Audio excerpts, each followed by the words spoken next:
Well, she's more damning testimony. Folks, 3 minutes. Remember that time. Dr. Martin Tobin, a pulmonologist who describes how George Floyd died. Trust me, when you hear what he had to say, wow, stunning. Sean Diddy Combs, founder of Revolt TV, blasting corporate America, especially General Motors, saying it's time to pay up to black-owned media. We'll show you that letter. President Joe Biden announced executive actions on gun control today. We'll show you what he had to say and talk to Dr. George Benjamin about why gun violence is a public health crisis. In voting news, we'll tell you the latest was happening in Georgia, Texas, and Kentucky. And in Georgia, Governor Brian Kemp says if voters get hungry while standing in line to vote, call Uber Eats. Really, dude? In Kentucky, voting laws are being expanded, unlike in other Republican-controlled states, and voting rights groups are asking corporations to do more to fight voter suppression laws. We'll have all of those details. Plus, a new voter poll commissioned by the Black Futures Lab shows black voters have high opinions of the Biden-Harris administration, as well as high expectations for results on critical issues. Lisa Garza, who runs the Black Futures Lab, will join us. Plus, we'll tell you about the tragic death of Pamela Turner, a pregnant black woman shot by police in Bel Air, Texas, a suburb of Houston. Attorney Ben Crump will join us with those details. Plus, we really need it. First of all, there's a couple of things we're going to do. We're going to have a crazy-ass white person segment, a state legislator in South Carolina. Y'all won't even believe what this fool had to say about black people and black families, how we can't hold jobs. When I read for y'all what this white man said, y'all gonna trip out. And we might as well call this crazy-ass black people. Wait till I show you what a so-called black civil rights attorney said on Fox News, how Jim Crow and racism has been gone since 1964. Yeah. It's time to bring the funk on Roland Martin Unfiltered. Let's go. He's got it. Whatever the biz, he's on it. Whatever it is, he's got the scoop, the fact, the find. And when it breaks, he's right on time and it's rolling. Best believe he's knowing. Putting it down from sports to news to politics. With entertainment just for kicks, he's rolling. It's on go, roll, roll, y'all. It's Roland Martin, yeah. Rolling with Roland now. He's funky, he's fresh, he's real, the best, you know he's Roland Martin now.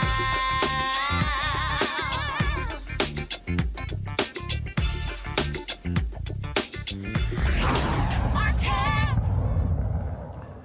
Stunning, shocking testimony today in the trial of ex-Minneapolis police officer Derek Chauvin. It focused on the cause of George Floyd's death. Prosecutors called a respiratory expert and a forensic toxicology expert to the stand to adjudicate George Floyd's demise. Folks, this is stunning what took place in the courtroom today. Watch this. So we see here that he reaches a level of zero of oxygen at 20, 25, 41. And so at that point, there's not an ounce of oxygen left in his body, in his entire body at 20, 25, 41. And so was the knee then lifted off of his neck at the point there was no more oxygen in his body? No, the knee remained on the neck for another 3 minutes and 2 seconds after we reached the point where there was not 1 ounce of oxygen left in the body. Thank you, doctor. Have you formed an opinion to a reasonable degree of medical certainty as to what the cause is or was for the low level of oxygen in Mr. Floyd? Yes, I have.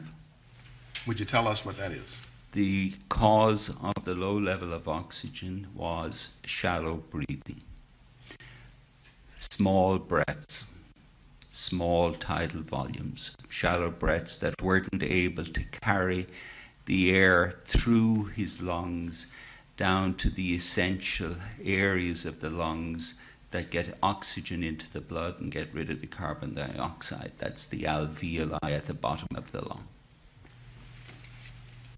Officer Chauvin's knee is coming in, and that's compressing in against his side as well.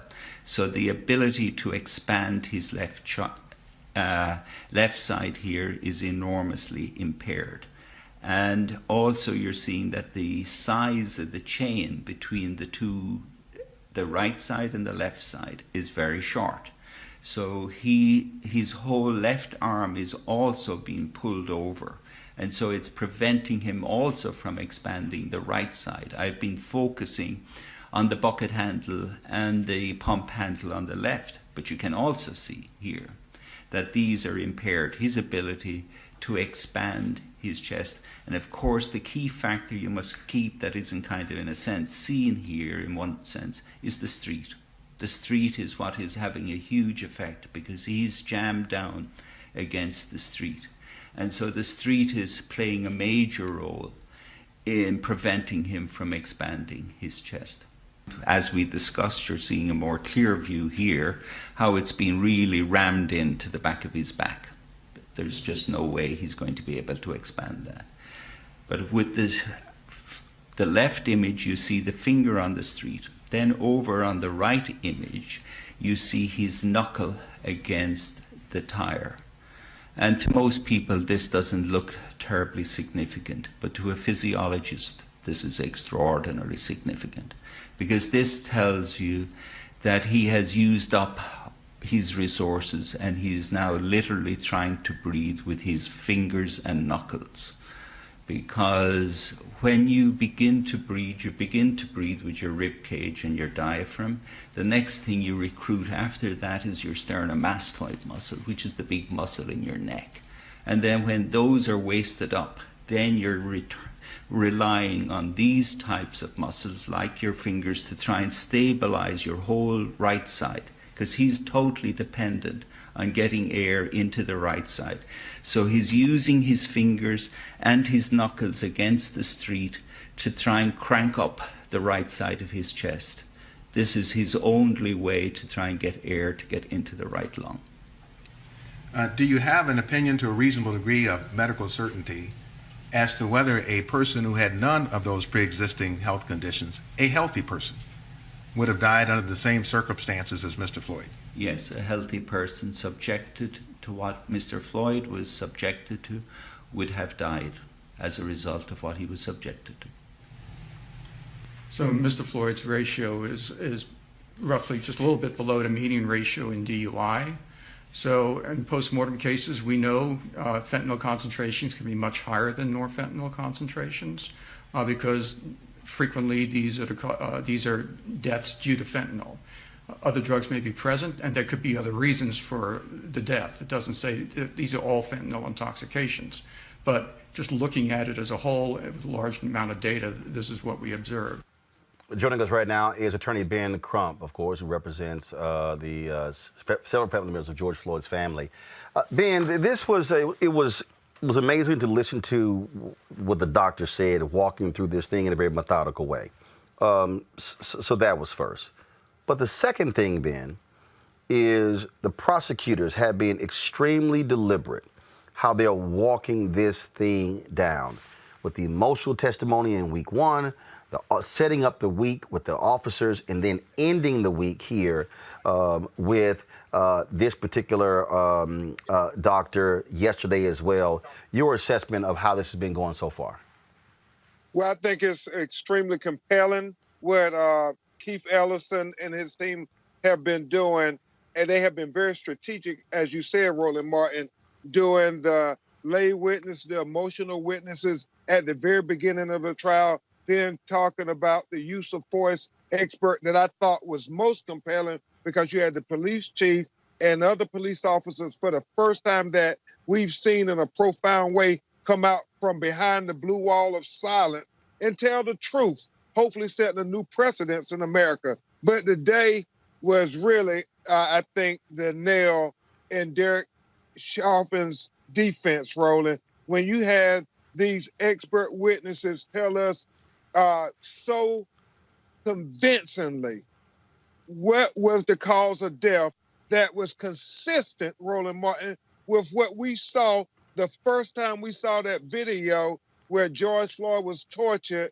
for 9 minutes and 29 seconds. They corroborated what we saw in the video with the medical science And so I think for any juror sitting there, it is more than enough evidence to hold Derek Chauvin criminally liable for killing George Floyd. I think when you begin to examine, again, this very methodical nature, we've watched the defense really be cornered and trapped, if you will, by having actual police officers, even on the force, testify against Derek Chauvin. Yeah, and it was riveting to us, and I don't know why it still is riveting. That's what police should do in every case, but we never see it. Roland, you covered Laquan McDonald's case a lot as well, where the young brother was shot 16 times in the back. And even in that case, the police chief and the department still said that it was a justified shooting and killing of that young black man. So this is really a powerful and unusual testimony that we saw happen in the Derek Chauvin trial regarding the death of George Floyd. And just to hear that black police chief really go and so matter-of-factly say that this was absolutely unnecessary, what Derek Chauvin did was just powerful testimony. The obviously the defense has not had the opportunity to present their case. This is all on the prosecution right now.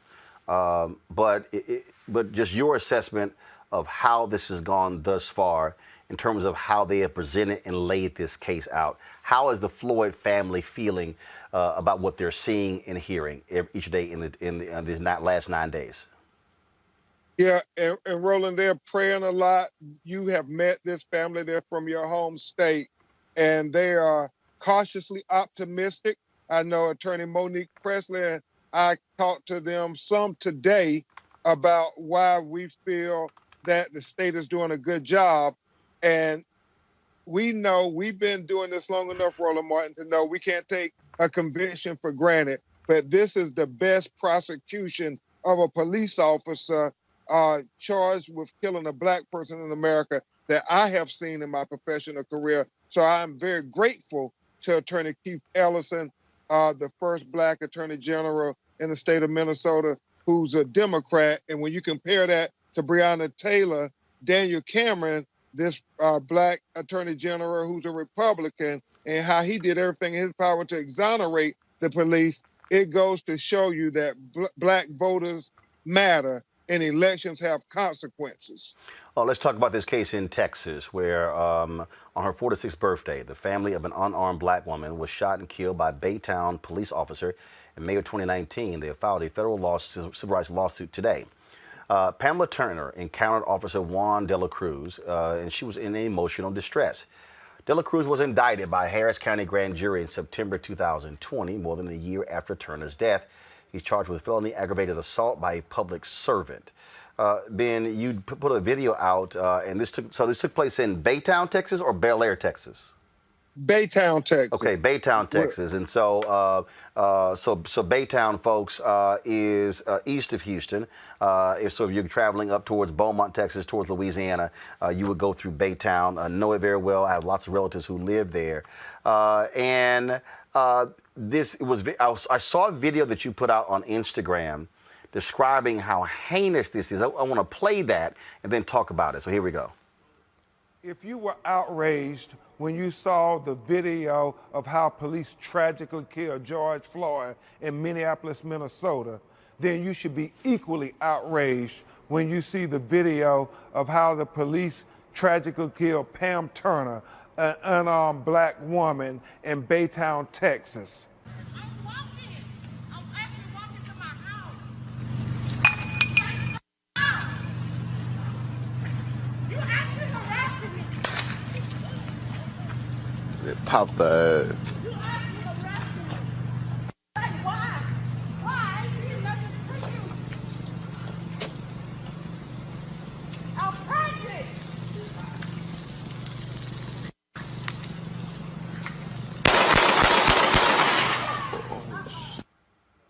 It is shocking and stunning, Ben Crump, to watch that video and to think that his only way of containing her was to shoot and kill her. Yeah, it is just so outrageous, Roland, when you think about it. Attorney Devin Jacob and I filed a federal civil rights wrongful death lawsuit, and it goes to this disrespect for black women. I mean, to shoot her down like a dog when he could have did any number of things. Monique Preston and I talked about how he could have created distance. He could have called for backup. He could have got behind cars. He could have yelled verbal commands. He could have did any number of things other than fire 5 shots, hitting Pamela Turner 3 times, one in the face, one in the chest, one in the stomach, and this unarmed black woman who was on her back screaming, "I'm pregnant." I mean, Roland, if you are outraged by George Floyd, we gotta get outraged in justice for Pamela Turner. Breonna Taylor's mother, Tamika Palmer, came to Houston to stand with Chelsea Rubin, the 23-year-old daughter of Pamela Turner, who has pretty much been fighting a lot alone by herself. So I'm so grateful, Roland, that you're covering this matter, because we need everybody to stand with our black women. We got to protect our black women. They cannot be killed like this and nobody say a word about it. And this took place in 2019, 2 years ago? 2 years ago, May 13th. And so we're going to march on Baytown on May 13th. If you're free, we would love to have you come back home to help lead the effort, because I do think this is going to continue to grow like Breonna Taylor. And it's one of those things where Breonna's mother is going to come. We're going to show the world that her life matters. And get this, Roland Martin, he's still employed by the Baytown Police Department. He is still a cop? He is still a cop. Was he put on desk duty?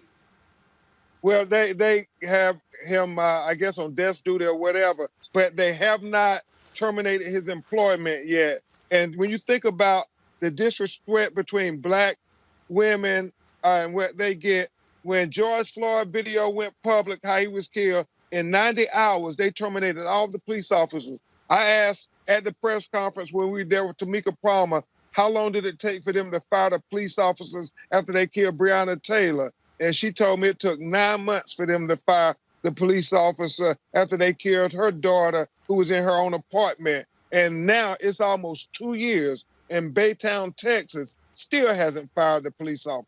That is absolutely shocking and stunning, and so certainly keep us abreast of the developments in there. And you said there's going to be a public demonstration on May 13th?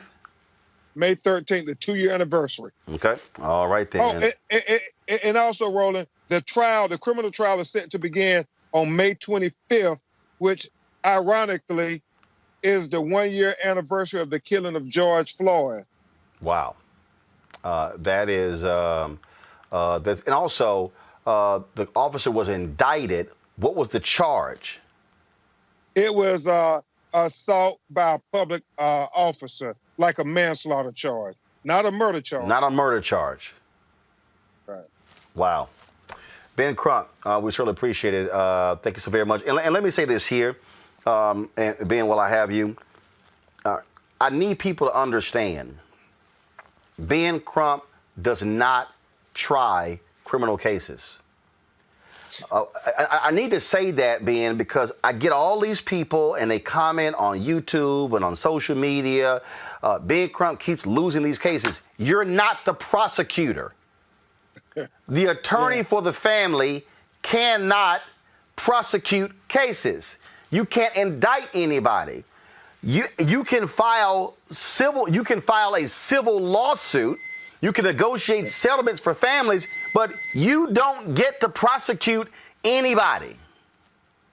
Exactly. The 7th Amendment of the Constitution say all a private lawyer can do is file a lawsuit for compensation for wrongful death. It's the 10th Amendment. The prosecutors are who they should be upset and holding accountable. But Roland, thank you for always giving a voice to educate us and engage us, and most importantly, empower our people. You are so necessary to the culture. Ben, I certainly appreciate it. Thanks a bunch. We'll talk to you soon. God bless. Thank you. Man, that video there is shocking, stunning to sit there and witness. And the fact that it took place 2 years ago and just finding out about it is even more stunning as well. Just unbelievable. Let me go to my panel. Dr. Greg Carr's chair, Department of Afro-American Studies at Howard University. Amisha Cross, political analyst and Democratic strategist, and Brittany Lee Lewis, she's political analyst. Glad to have you both. Brittany, to see that video, that's a pregnant black woman.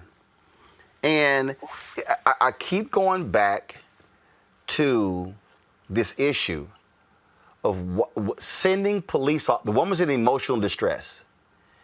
We keep sending cops, people who are trained to kill people, to resolve these mental issues.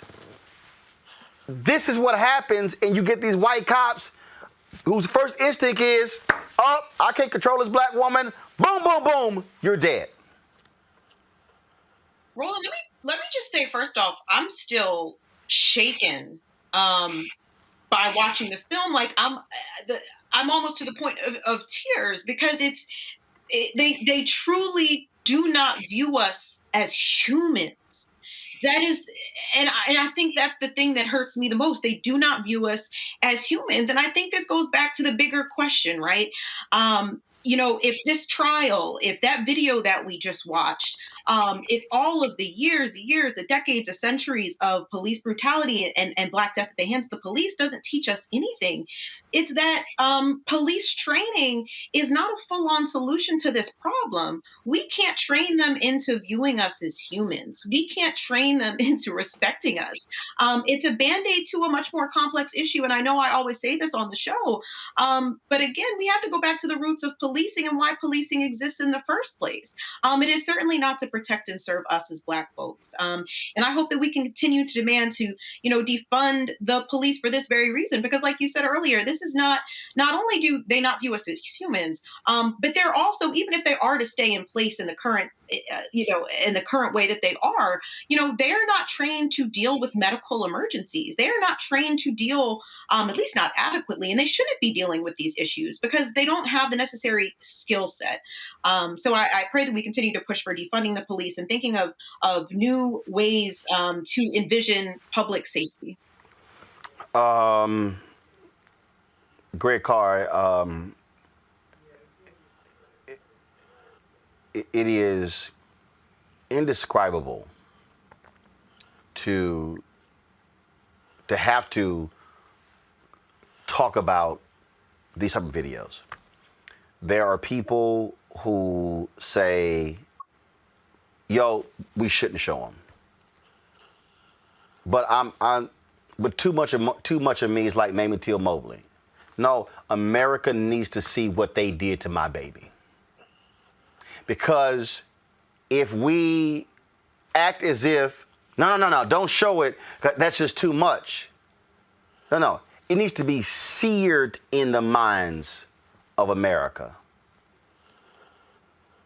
Agreed. I agree with what you said, Brittany. We have to now not rethink, but really think about public safety. We are not part of the public. Not only are we not human, we are not living creatures. We are a threat to be neutralized. This bastard LaCruz shouldn't be comfortable in his bed at night. He shouldn't be comfortable on the job. He shouldn't be comfortable going back and forth to the job. He should be living in the same fear for his life that we live in. At that point, we could talk about a common framework. There is no common framework. Black people are to be killed. Black men are to be killed. Black women are to be killed. Billie Holiday's birthday was yesterday. She was handcuffed to the bed that she died in by the goddamn federal government, agents of the police, because she was not a human being. Pamela Turner cannot receive justice. Justice would be at least restoring her life, and it'd be beautiful, wouldn't it be, if we could just exchange De La Cruz's life for hers? Every time you pull your taser out, you punk, you get tased yourself. Every time you empty your clip into a black woman, those bullets go into your body. What we saw in Minnesota today We can't be distracted. And later on we'll talk about voting rights, but the parallel is this. What Eric Nelson is counting on, the defense attorney for Chauvin and his team, they're counting on one person in that jury who does not look at black people as human. So while we are all, as human beings, bowled over by Dr. Tobin's description today, that all the oxygen had left George Floyd's body, and that cracker kneeled on him for another 3 minutes and 2 seconds, as we heard the testimony yesterday of all the experts that said this isn't a question of meth or anything else that killed George Floyd. Understand that the logic at play, whether it be there in Texas or in Minnesota, is this. Is there one on the jury who will say and agree with Nelson's cocktail of meth, rage, criminal? He's a big criminal, and there was a mob threatening me, so that they say, like that cop shooting the sister, you know what? You had to do it, man, because these are dangerous things. There is no common framework of understanding. So until we understand that, and showing these videos maybe gets us a little step closer, but we then have to change the language to interpret what those videos are showing us. Until we understand that, we will continue to bark up the wrong tree in this country and start talking, well, I can't believe. No, not only should you believe it, you should expect it, because this is the thing that this criminal enterprise was set up to do since the day that these people showed up on these shores and did it to the Native Americans. Amisha, we talk about reckoning, we talk about where we are. We dealt with people who, oh, no, don't say defund, because, we don't want to get the white folks riled up. This is where we have to be so hardcore that we say, no, we will not stop. We will not stop. I mean, Sunday was the 53rd anniversary of the murder of Reverend Dr. Martin Luther King Jr. And I've interviewed Reverend Jackson, Ambassador Andrew Young, Bill Lucy, Reverend Dr. James Lawson, all the individuals who were there, who were in Memphis. And what is still stunning to me is to hear them say that even as they sat in room 306 of the Lorraine Motel, hours earlier he had been murdered. Their focus was, we cannot stop. We will not stop. John Lewis told me he didn't grieve for another 3 months. What I'm saying is, to this generation, we gotta ratchet it even more. Put even more pressure. We saw those protests last year. We can't let America sleep. I'm sitting here. So when Ben said, and I'm looking now, and again, folks, this is what happens when you don't have to seek permission. I'm looking here. Give me a second. Yeah, I can go ahead and say it. We'll be in Baytown May 13th to broadcast that march. We'll be there. I don't have to ask anybody else's opinion. We have to keep this stuff front and center, because MSNBC is not going to do it. CNN is not going to do it. Fox News is not going to do it. We have no choice but to continue to press and press and press. No, you're absolutely correct, Roland. And to your point just a few moments ago, our mere existence as Black people in this country causes white people to be riled up. We don't have to be doing anything but living and raising our kids. And at the end of the day, white people are going to be riled up. Let us not, get highfalutin and actually want to have rights as ensured by, us being born under the red, white, and blue right here in these United States, and actually push to have our civil rights recognized. That's us taking a bridge too far. I feel like what we're seeing right now, and I hate the term racial reckoning, I really do, because racial reckoning is thrown about in this country whenever the rest of the globe sees us and asks, what the hell are you doing, United States? How do you actually police the entire rest of the globe about, about having these anti-democratic standards, about their failure to actually recognize humanity. Meanwhile, in your own backyard, you are treating Black people worse than dogs. You are holding your knee on people. You are holding your knee on the neck of a man. And we're watching this trial continue to go forward, where we've heard from a pulmonologist who made it very clear in no uncertain terms that the knee on the neck of George Floyd, the cutting off of his oxygen, was what caused his death. Not any level of drugs, not any past drug history, nothing in that day would have caused his death other than the knee on the neck. And he made it also clear that it could have been you or I or anyone else who was an otherwise healthy person with no prior history of drug abuse whatsoever, and had a sustained knee been on our neck in the exact same framework for over 9 minutes, we would not have made it either. So I think that what we're seeing here is basically, again, a televised process of brutality against African Americans. And I would hope that we see jurors that understand what's going on. I don't have a very strong hope for it, but I do hope that we see jurors that understand what's going on, but also that African Americans of all ages aren't lulled away by this and have full recognition that, yes, corporations are signing these pledges. Yes, we're seeing some movement by them in terms of heralding Black Lives Matter, but it's going to be more than that. These same corporations play this song and dance every few years after there is a major issue where a unarmed African American dies. Then we watch, as soon as it's no longer at the helm of MSNBC or it's no longer played on loop on CNN, when those stations no longer care, guess what? That outside world no longer cares either. But we still have these issues facing our community every single day. So I do thank, our forebears when it comes to the civil rights movement, our forebears who were able to continue to carry that lantern, to continue to force change, even though they watched, the folks who watched Martin Luther King die, who marched with him and then sat in the room and had those conversations and were able to somehow keep their mourning within themselves, but continue to do the work that is worth doing. That's the work that we all have to do and all have to be invested in, because as we can see on a daily basis, our very humanity is at risk, because the greater society, the white society that continues to ignore our existence, and our existence as not only humans, but people that are worthy of being treated equally. That's not something that they're willing to do, and that's not something that the majority of them are actually willing to even stand for. Give you a little, but not too much. But if you start talking about equity in general, no, because that puts you on the same framework and the same platform as them, and they don't want that, and they will fight to the end to eradicate it. That's the reason we saw the January 6th insurrection. That's the reason why people won't let go of a lot of these theories that they call Trumpism that existed long before Trump, but actually were said out loud during his presidency. It's not going away anytime too soon. And I think that we have to be invested in this long haul fight, because that's what we're in for. Folks, look, I'm making the commitment. We'll be there.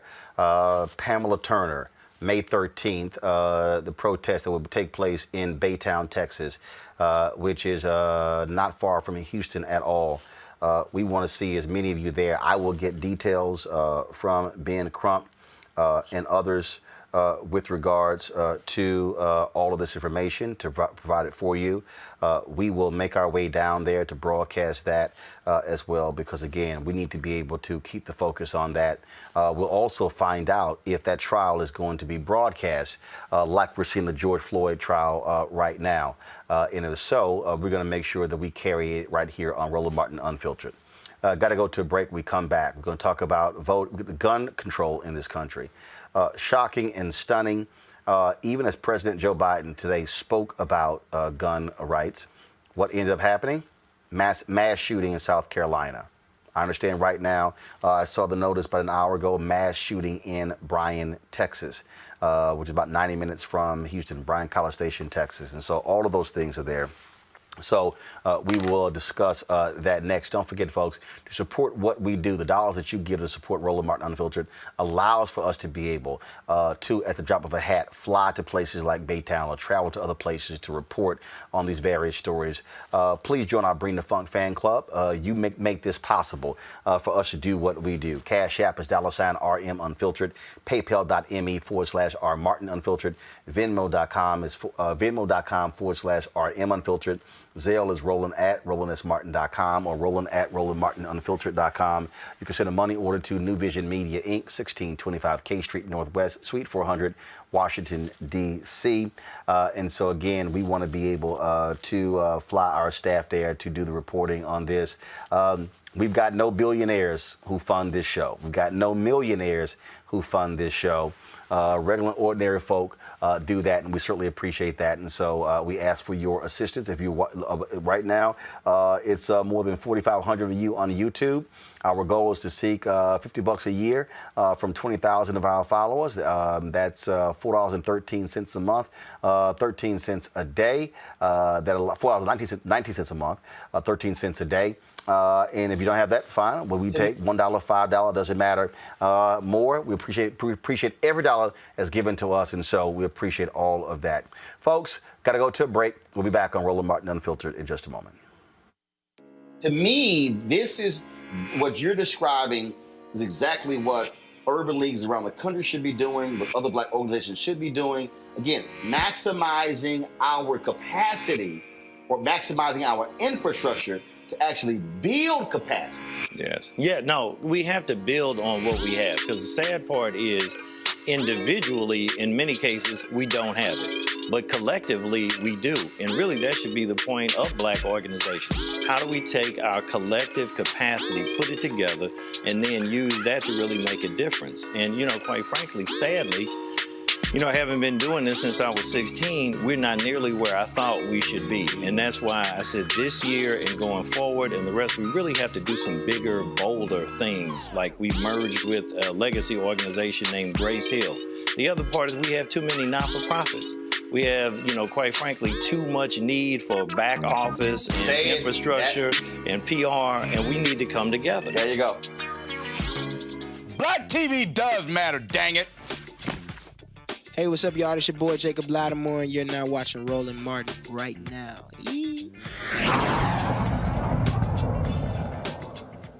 Gun control is a major issue in this country. America is a violent, violent nation. Let's just cut to the chase. This nation loves its guns, but what must we do about it? Earlier today, President Joe Biden unveiled his plan designed to begin revamping federal gun policy. Here's what he had to say. And today I'm announcing several initial steps my administration is taking to curb this epidemic of gun violence. Much more need to be done, but the first, want to rein in the proliferation of so-called ghost guns. These are guns that are homemade, built from a kit, that include directions on how to finish the firearm. You can go buy the kit. They have no serial numbers, so when they show up at a crime scene, they can't be traced. And the buyers aren't required to pass a background check to buy the kit, to make the gun. Consequently, anyone from a criminal to a terrorist can buy this kit in as little as 30 minutes, put together a weapon. You know, I want to see these kits treated as firearms under the Gun Control Act, which is going to require that the seller and manufacturers make the key parts with serial numbers and run background checks on the buyers when they walk in to buy that package. The Justice Department has 30 days to come up with those ghost gun regulations. The Justice Department also has 60 days to issue a proposed rule to clarify when a device marketed as a stabilizing brace effectively turns a pistol into a short barrel rifle, subject to the National Firearms Act's requirements. They have 60 days to publish model red flag legislation for states.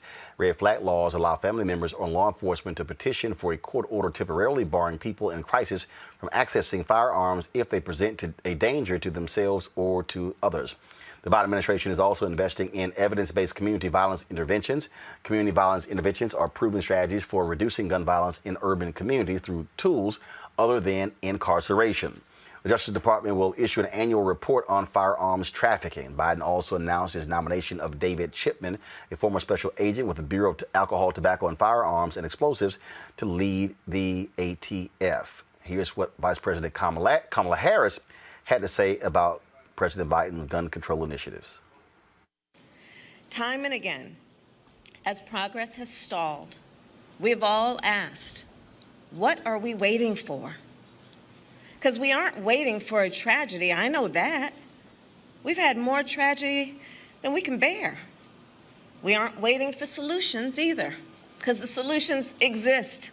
They already exist. People on both sides of the aisle want action. Real people on both sides of the aisle want action. So all that is left is the will and the courage to act.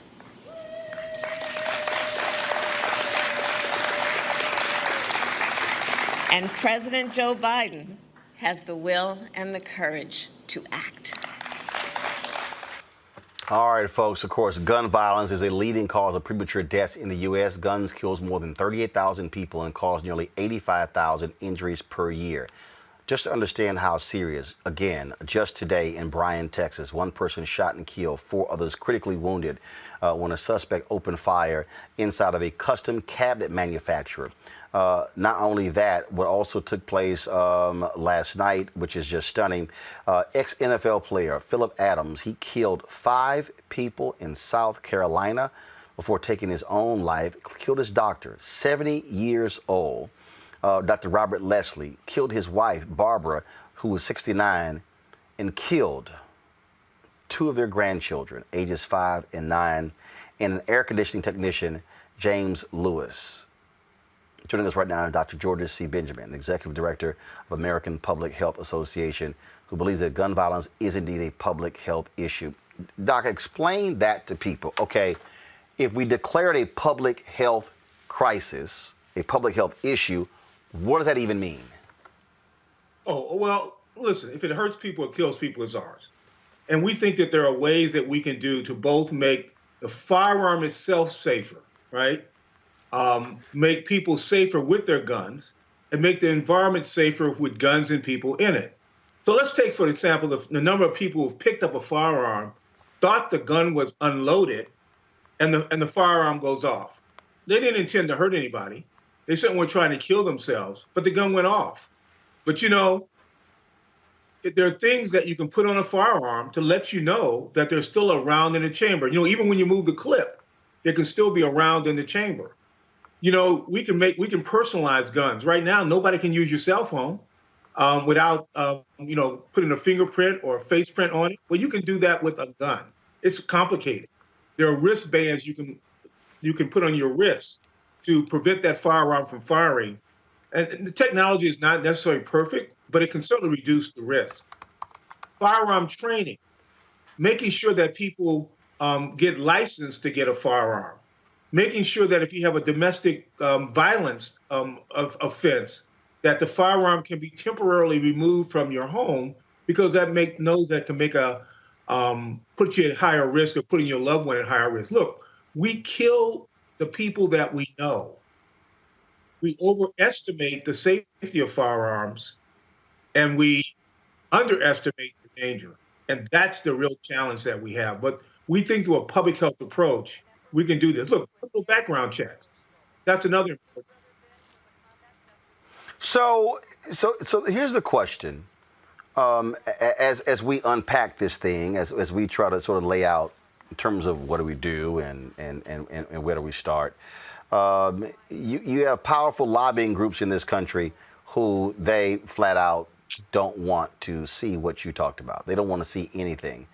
They want to operate where it don't matter. We could just keep having as many guns as possible. Well, you know, we know that we have more and more guns in fewer and fewer hands, first of all. We have more guns in our nation than any other nation on the planet. And we kill people far more frequently than any other nation on the planet. Even other places that have firearms that with relative abundance, they still have less firearm-related deaths and injuries than we do in our country. So yes, we have to push back very hard on those groups. We have to put in place sensible, rational gun laws. And by the way, most Americans agree with that prospect. It's many of our elected leaders that haven't gotten on the case and actually doing this. And a lot of it is because of these very, very powerful lobbies, primarily the National Rifle Association. What should listeners, what should they be doing? What should they be in doing, stepping up, pushing? What do you want the public to be doing? Well, I think the public should demand action. I think when we see all of these mass shootings, look, we've had over 130 mass shootings this year alone already. And the public needs to understand that the things that they agree with, particularly around criminal background checks, universal background checks, closing the Charleston loophole, those kinds of things are essential. And they need to call their elected leaders, write them a letter, send them a text, show up at rallies, with your mask and be socially distanced because COVID's around. And I think it's very important that people speak their voice and let these elected leaders know that we're not going to tolerate this anymore. And if they're not voting with your conscience and what you think they ought to do, then, get somebody in office that will. Dr. Benjamin, we surely appreciate it. Thank you so very much. Roland, thank you. Congresswoman Lucy McBath, of course, who lost her son Jordan to a crazed, deranged white man who did not like the music being loud, who's now in prison. She was in the White House Rose Garden today for that announcement. This was her speaking on what happens when families see there are issues with loved ones who grab a gun. Listen.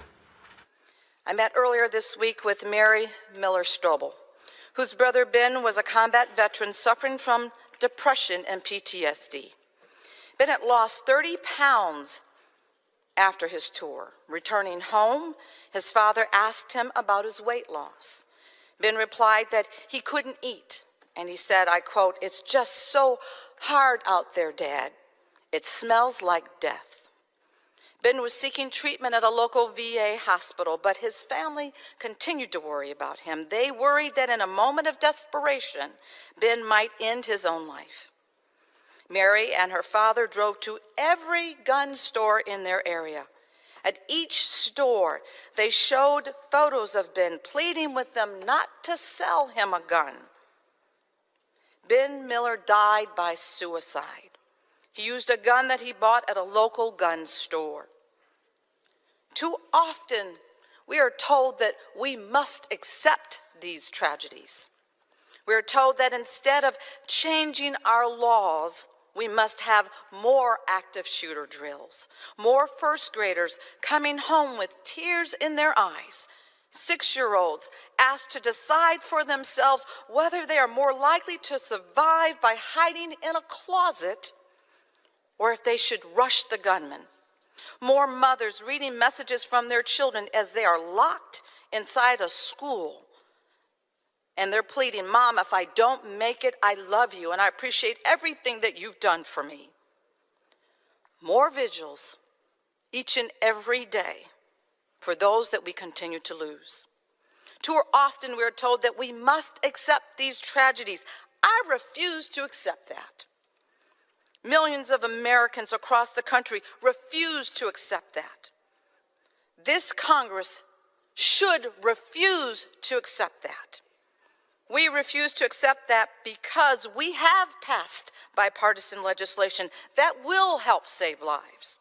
Legislation like the Bipartisan Background Check Act, a common sense bill that will keep guns away from those who should not have them. And we have passed H.R. 1112, the Enhanced Background Checks Act, which would close the Charleston loophole. We've passed a bill that gives the CDC and the NIH $25 million to study gun violence, the first of its kind in over 20 years. I've even introduced a bill that would give loved ones and law enforcement more tools to keep guns away from those who are in danger to themselves or to others.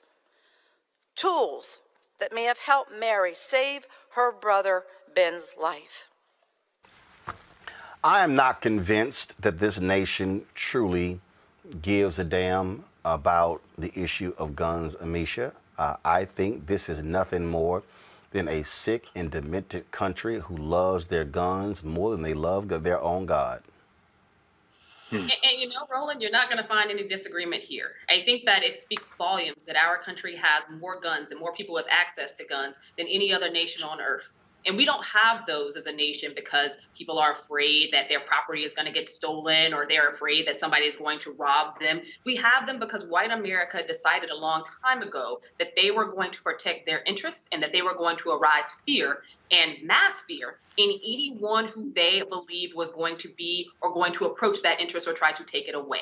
And that means we've seen the proliferation over time with the fight against the civil rights movement. We saw the crazies during the insurrection. We see the threats that happen on a regular basis. We also know that no matter what, and to be honest, I thought after the babies were shot at Sandy Hook, we're talking about 3- and 4-year-olds, that we would see something happen at the federal level. To see Republicans push so hard against it year after year after year. I don't know how many high school shootings have happened since Columbine, but we've seen so many. I was one of those kids who learned those drills in the 3rd grade, how to hide, what to do if someone breaks into your school and you don't know how many gunmen there are.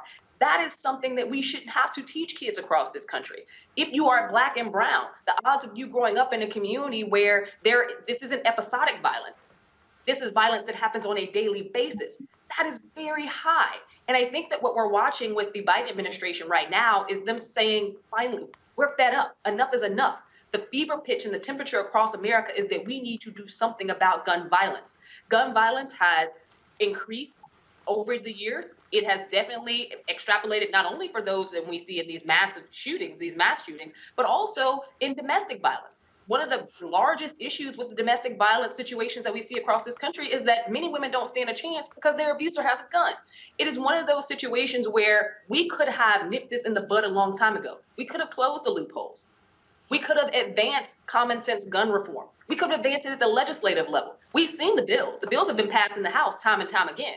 What we see is that he stalled in the Senate because the Republicans will not move, and they won't move no matter what happens. And I think that what we saw today was a president who is leaning in not only on what he knows about this being a public health threat, but also leaning in on organizations from across the country, many of them Black-led, but also other community organizations and organizations who've been fighting and been engaging in this fight for a very long time. He wants evidence-based solutions. He wants, again, to stop these loopholes that continue to pop up. He wants to be able to ensure safety across multiple communities. And we're not going to see a ton of Republicans get on board. Actually, we're seeing Republicans push for lawsuits right now before this thing is even fully, it hasn't even had a day to settle on the nation.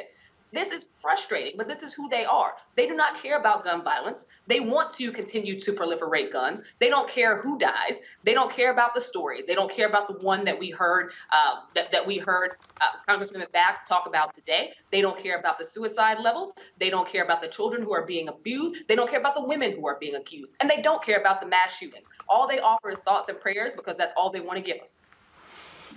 Again, Greg, this is and who is so most enthused? All these white conservative evangelicals talking about the Lord and they pro-life and all this sort of stuff. Where are all these pro-lifers against that cop who shot and killed that pregnant Black woman? They're pro-life. They are pro-life. They're pro-white life. Guns are not a question of technology. Guns are a question of culture. A gun is an extension of a white phallus. The technology for propulsory weapons was not exclusive to Europe. The Chinese had the technology for centuries. The Africans, in fact, when they would trade guns to pressure Africans to enslave other Africans and put them in enslavement, the Africans would take guns and they would use them not against other Africans. They would fire them in the air to signal. They were like prestige pieces. The gun has a unique background in Western culture, as Amisha has said. The gun is part of an attitude that says, I am human, you are not, and I will take anything I want from anyone. And that includes women. Now, why is that important? What we just heard Amisha say is very important. We talk about this ATF nominee that Joe Biden has put up. I would encourage people to Google the name Todd Jones. In 2013, Todd Jones was the last director of the ATF to be confirmed in the United States Senate. There have been acting directors ever since they made the ATF position a Senate confirmable position. I guess it was 2006, I think they did. Todd Jones, ironically, in the Obama administration, scraped through after they strong-armed Lisa Murkowski to come on the other side. Why is that important? Last year, Donald Trump had to withdraw his nominee, who used to be the damn head of the Fraternal Order of Police, because the white nationalists said they weren't sure about him with gun laws. There will never be gun law legislation passed by the United States Senate as long as the white nationalist party is in control. There is no split in the Senate. The white nationalists are in control. Ask Uncle Joe Meacham, the cosplay coal miner out of West Virginia, or Kristen Sinema. The only way we're going to resolve this is to finally understand something very basic. There is no we in this country. They will kill each other. We're just an afterthought. You got to break the back of white nationalism to get anything done in terms of government in this country. They will never confirm an ATF director. There'll probably be another acting director, and any gun law legislation they think has any hint of passing, they will fight it till the last dog dies. And I said that not as a euphemism. Brittany? Yeah, I mean, everything that they've said, absolutely. You know, it's like, on the one hand, I'm like, I don't want to belittle this tiny effort put forth by Biden for, you know, even if one life is saved by the red flag legislation, I'm happy. I've lost my sister to gun violence. But this simply isn't enough for an epidemic. And I'm glad the administration acknowledged, at least they said it, that what's been put forth is not a substitute for any meaningful legislation to address the gun violence in this country.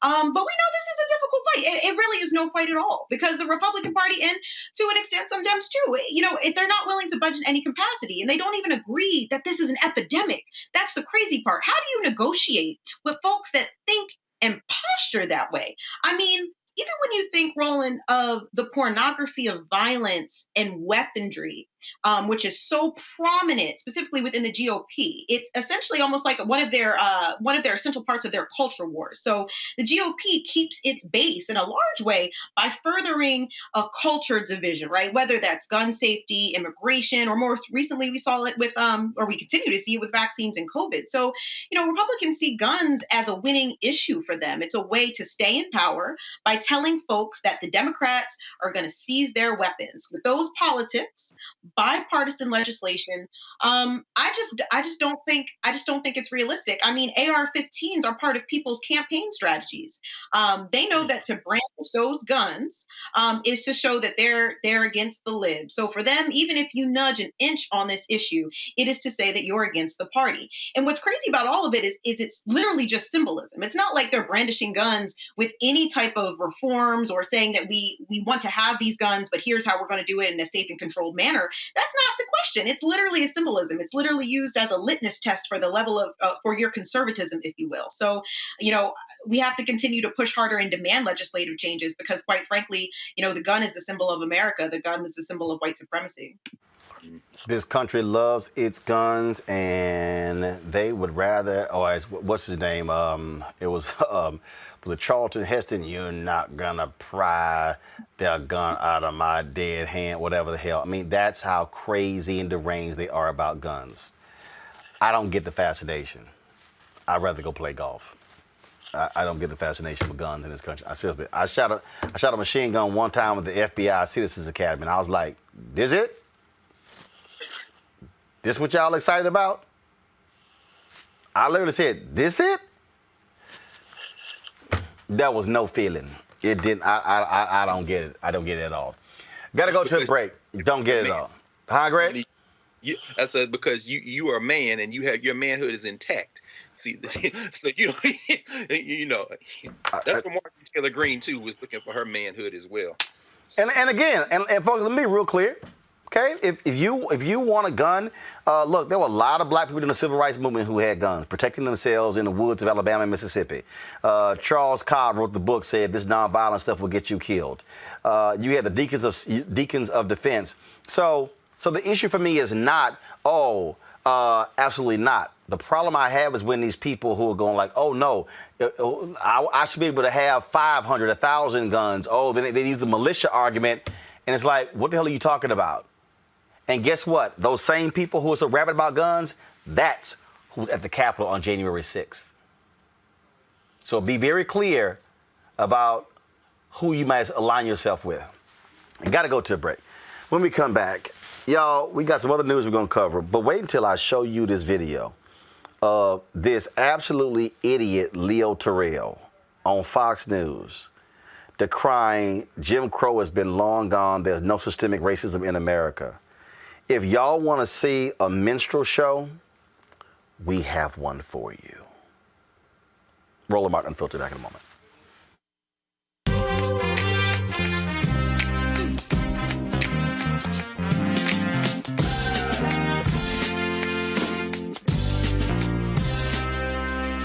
Who needs a little love today? Who needs some love sent their way? Who needs love? Who needs love? Who needs a little love today? Who needs some love sent their way? Who needs love? Who needs love?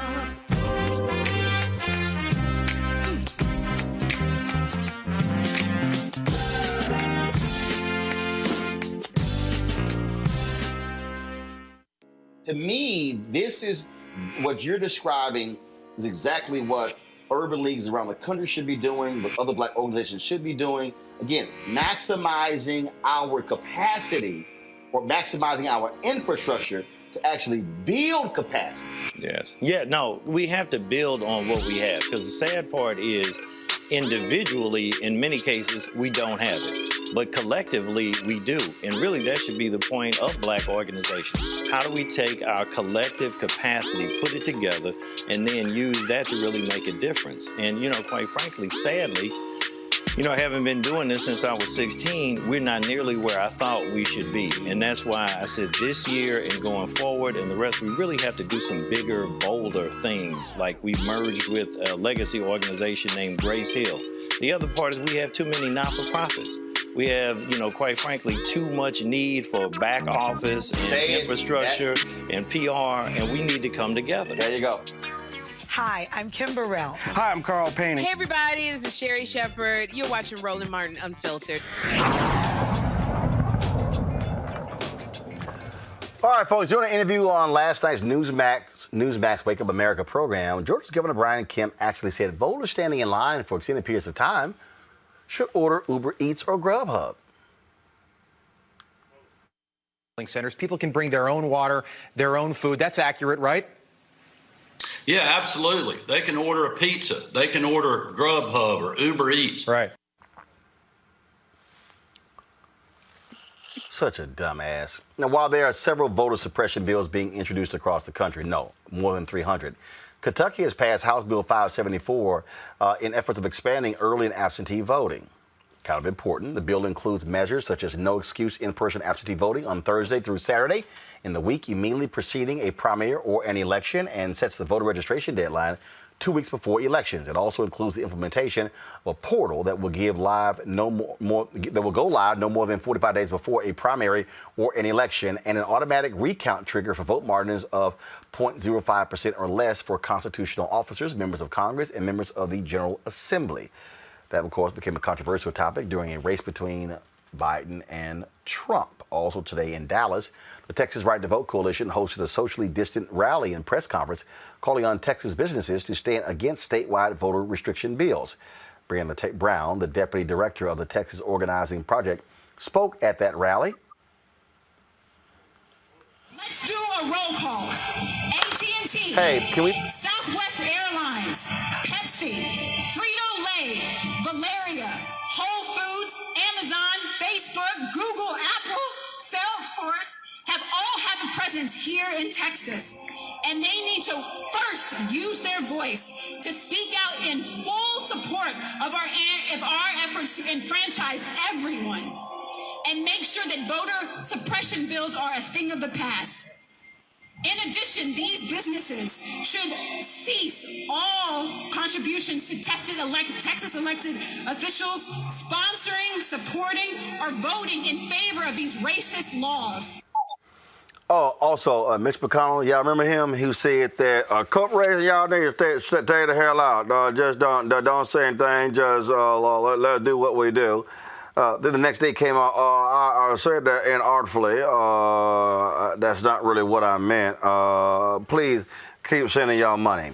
Greg Carr, these folks are absolutely laughable. And I love how they mad, big mad, because folk are deciding what to do with their own damn money.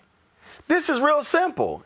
If your asses don't want to be targeted, don't pass dumbass bills.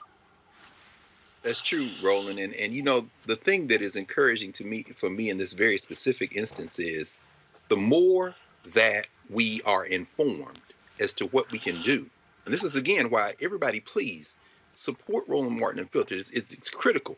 The more we're informed, the more we will understand our capacity to influence. What I mean by that very specifically, number one, these white nationalists have coordinated these efforts. These bills are all connected to each other. I suspect one of their strategies, this is almost obvious, too obvious, but I'm going to say it anyway. They've got to think of the metaphor of the bull and the red cape. The real threat is the matador, not the cape. The minute you realize that the cape ain't the threat and they see the bullfighter, that's when the bullfighter got to pull out the sword and kill the bull. The red cape is the Uber Eats stuff. Oh, yeah, you can order Uber Eats so you can bring out. Well, the red flag is the voter ID stuff. Important, but not as important as the heart of these bills. The heart of the legislation is to control the local elected officials. See, the white nationalists are going to hold on to power at all costs. If it means states' rights, fine. But if it means the state can come in, and this is what the Georgia bill does, and this is what the proposed Texas legislation does, they're going to substitute the will of the white nationalists where they're in control at the state level for that of the local elected officials. That's the real issue. Now, how does this relate to our power? See, it's one thing to boycott domestically. Yes, American Airlines is in Texas. Yes, AT&T gave $574,000 to the last campaign of that shovel-mouth racist Greg Abbott, the governor of Texas. But here's the thing. American Airlines has access to airports all over the world. This is why black people need to understand. This is not just a domestic issue. You need to start asking, particularly, they're very competitive, but there are airlines all over the world. In Asia, there are airlines in Africa, the Caribbean. You need to now contact your cousins and all your allies internationally and say, guess what? AA is not welcome in Oliver Tambo International Airport in Johannesburg. It's not welcome in London Heathrow. It's not welcome until y'all say something. See, stop thinking about this as a domestic issue. That's the only way white nationalism works, is when it can shrink your vision to just your little place. These crackers are playing on an international field, and they've formed up like Voltron. It's time for us to do the same. Amisha. No, I agree with everything that was just said. I think that Dr. Carr put it perfectly. What we're looking at here is a Republican Party that hoots and hollers and screams down over and over again against cancel culture. Meanwhile, they're trying to cancel boycotts. There are people who are trying to cancel entire industries because they don't like that those industries are speaking up against the abuses against Black people and civil rights. That is an irony in and of itself. But beyond that, I do think that it's important to acknowledge that these are global businesses, and a lot of their funds comes from that global network. It's important to understand that the civil rights abuses in America also affect civil rights and how civil rights is seen abroad, and how Black people are seen abroad as well. There's a frustration that I have with this process because I do think that a lot of the information about the Georgia law has been lost and caught up in people aren't going to be able to get water. It's beyond that. It's very important to recognize that removing the leadership power from the county, from local electeds, and investing it in an appointed position, which is what they're trying to do, invested in an appointed position from the governor's office that allows for them basically to change the results of an election if it goes a way they do not like. In addition to that, quelling the sheer number that we saw in November of Black people who were able and eligible to vote, they are decidedly trying to shrink it en masse. And these are frustrating things. And no, nobody is going to stand in a line to vote and order Uber Eats. Hell, if the line is that long and you can wait 45 minutes for Uber to show up, there's a problem with your voting process already. I think that the governor of Georgia is a complete idiot in and of himself, but he's standing on this. He's laying his hat on this, and the Republican Party is fundraising like hell off of it. Let's not forget that they are raising millions. This is something that we need to, hammer down on. And it's not just in Texas. It's not just in Georgia. I mean, the Republican Party writ large. This is part of that larger culture war. For them, Annihilating Black access to the vote means that they stay in power, means that Black people don't have leadership potential, means that Black people don't see equity, means that Black people do not get to change the face of this nation. And that's what they're fighting for. They're fighting for the exact same things they were fighting for pre-civil rights movement, the exact same things they were fighting for during Reconstruction. And they see a country getting more Black and more brown by the day, and they are fighting to stop any type of leadership potential, but also any type of progress on the front of equity. And I think that it's extremely disgusting, but it's not just Georgia. You see people taking this, you see Republicans taking this as basically a manual and handbook of how to do this in other places. And they are raising the funds to do it. Follow the money. Bottom line is here, Brittany. They mad that we actually have an opinion. We get to talk back now. I guess they ain't got that memo since Jim Crow ended. Oh, yeah. According to our boy, Jim Crow is just, it's gone. It's over. It's done with. No, I mean, I agree with everything that's been said. White supremacists want to keep white supremacy alive and well, and they're going to do everything that they possibly can to ensure that that happens. And I think that they're not only upset that, we're taking the reins, Roland, as individuals, but I think it's a little ironic that Republicans are even telling corporations to stay out of politics, as if, corporate entities are not directly intertwined with the political process. Like, make it make sense. It's unfortunate, and I think that we're going to continue to have to fight because white supremacists are going to be white supremacists. That's how they roll. Bottom line is, but I just love how they just so mad that we now get to actually talk back, Greg, and don't have to bend over to their wheel. I just love how it just drives them crazy. Brittany's right. I mean, thank you for mentioning it, Brittany. I mean, that Citizens United case in 2010, they were all for. You know what I'm saying? They all for corporate safety, but now they really worry. And of course, the corporations have a really serious, mission. Man, that's so true. I mean, these are global corporations, and the world is majority non-white, overwhelmingly non-white. They are, imagine the propaganda value. I'm so glad you mentioned the civil rights movement. Part of the reason we got movement on Brown versus Board and all those things is because the Chinese, the Russians, and the Caribbean nations and the African nations coming out looking like, we don't want the United States as a partner. Look how you treating Black people. They are on the verge. They are risking it all. You understand? And of course they're mad, but the maddest are the ones who feel it all slipping away. And guess what, baby? It's all slipping away. So they just going to have to be mad, Roland. And I think they're going to get a lot madder. Don't you? Yeah, suck it up, because we ain't going nowhere. It is simple as that. All right, folks, on behalf of Black Futures Lab's HT Strategies, conducted a poll of the Black community's feelings on politics and justice. The poll included 600 voter and non-voter respondents, including LGBTQ, immigrants, low-income, and rural dwellers. One of the key findings of the survey was that satisfaction with the direction of the country is on the rise among Black people. Joining us now is Alicia Garza, principal for Black Futures Lab. Alicia, how you doing?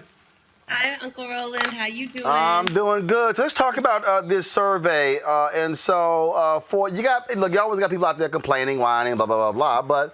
But based upon this survey, Black folks feel real good about these first few months of the Biden-Harris administration. Absolutely. I mean, look, we all knew that Black folks were in an untenable position under Donald Trump and his administration. And so it's not surprising to see that Black communities are satisfied with the direction of the country, especially when we helped push it in this direction in record numbers and push these campaigns over the finish line. I think what's important for us to understand about these poll results that we did in partnership with HIT Strategies is that yes, Black communities are largely satisfied with what's been happening in the first 100 days, but we're still deeply concerned about the progress that we're making on some of the fundamental issues that are impacting our communities, from relief and recovery, from the COVID-19 virus, to jobs in the economy, to climate change, to white nationalism and racial terror. Black communities, as we see in the poll, are feeling like our government is not doing enough to address these issues. And so while we're happy with what's happening now, we're saying that it's a first step, but that we have to go farther and build back bolder. And that's the thing that I explain to people.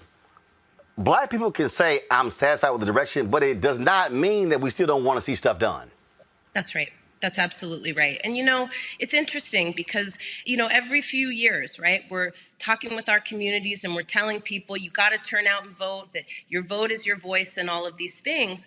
But with Black communities in particular, we have the experience of showing up to save the country from a crisis by saving ourselves, but not getting the results that we need from the government.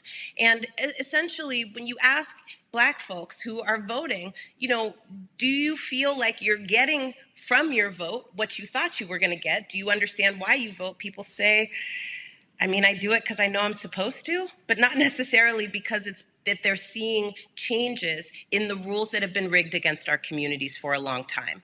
This is really important for the Biden-Harris administration to pay attention to. It's not enough that Black voters showed up to push you over the finish line for our own survival. We have delivered a mandate in that push that you address the issues that matter most to us. And you have to not just build back better, because we know that even before the Trump administration, things were not good for our communities.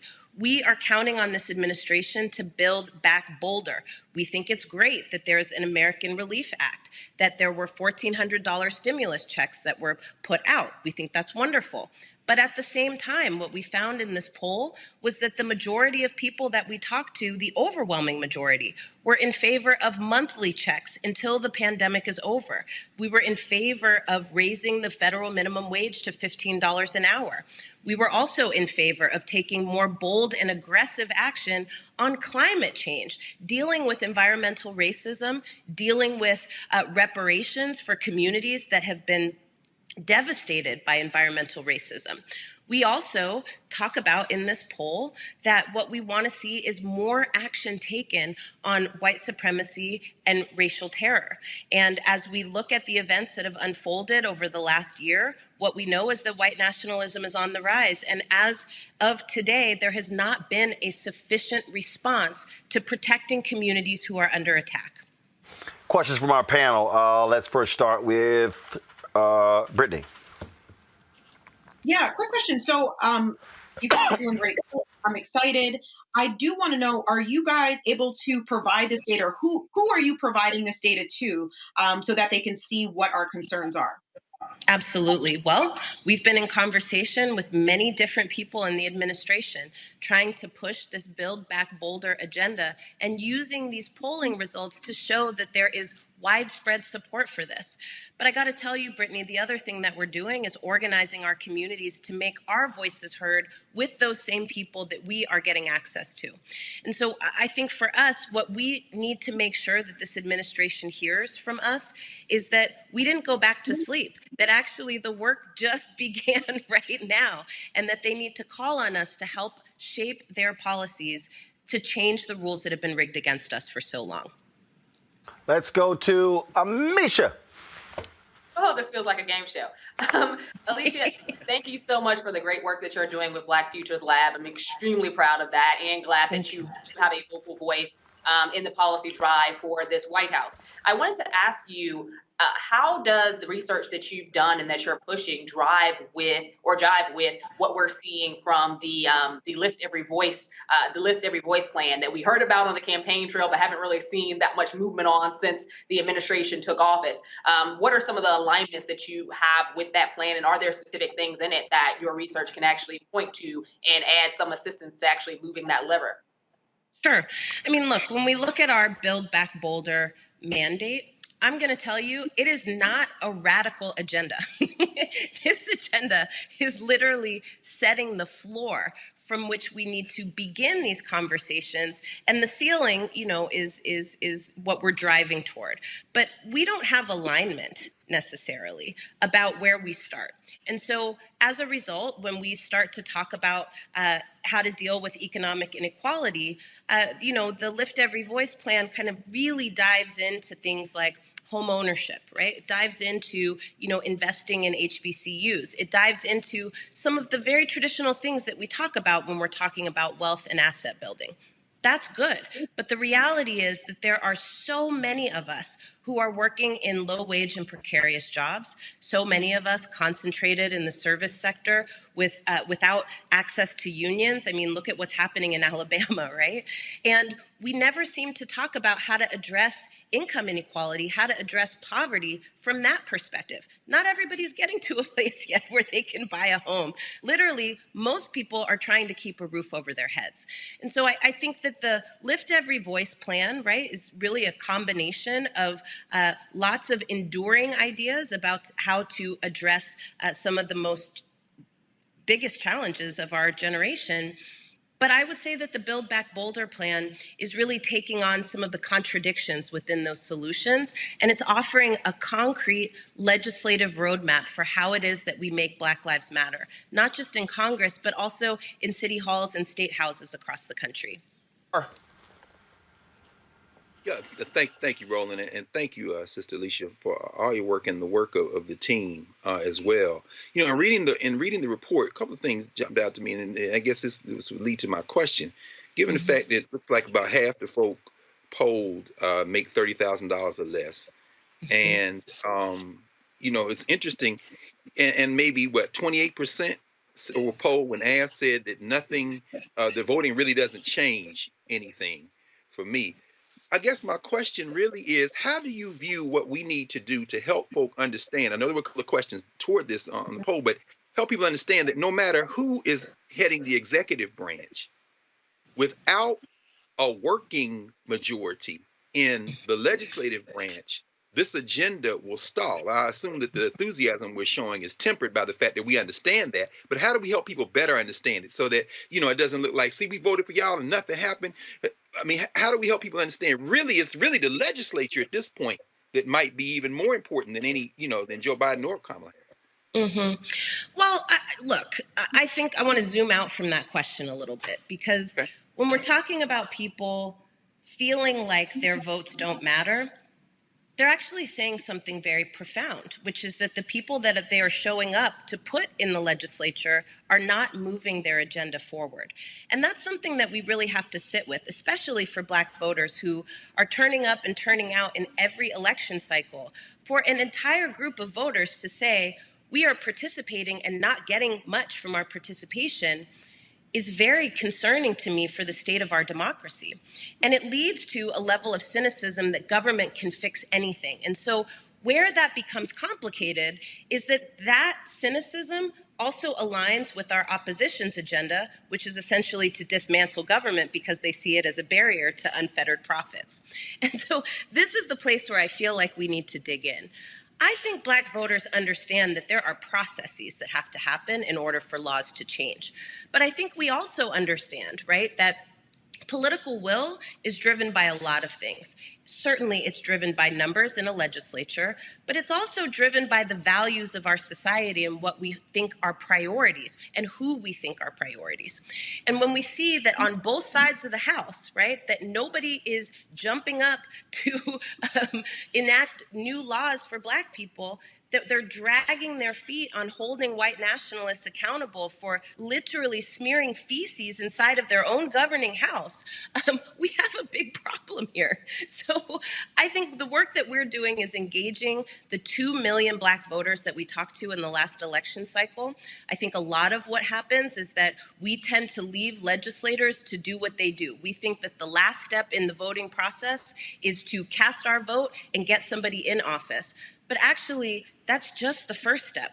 The next step is making sure that they are being held accountable to the agenda that you set for them when you put them in office. And so that's what we're up to at the Black Futures Lab and the Black to the Future Action Fund. And I will tell you that when this next cycle comes around, we are paying very close attention to who it is that's been moving our agenda and who's been standing in the way of it. And I can tell you that if we have anything to say about it, anybody who's standing in the way of progress at this point will not have an office seat to hold. All right. Alicia Garza, we surely appreciate it. Thank you so very much. Love you, Uncle Ro. Thanks, y'all. All right, take care.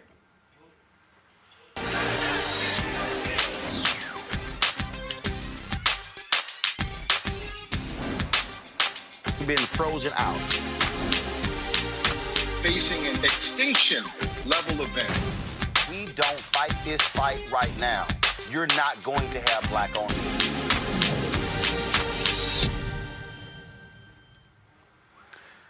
In an open letter posted to Revolt.tv, Sean Diddy Combs joined the call of action to large corporations, including GM, to increase its ad budget for black-owned companies. This is what he wrote.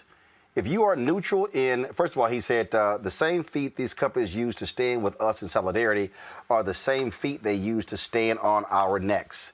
When confronted by the leaders of several black-owned media companies, General Motors, GM, listed my network, Revolt, as an example of the black-owned media it supports.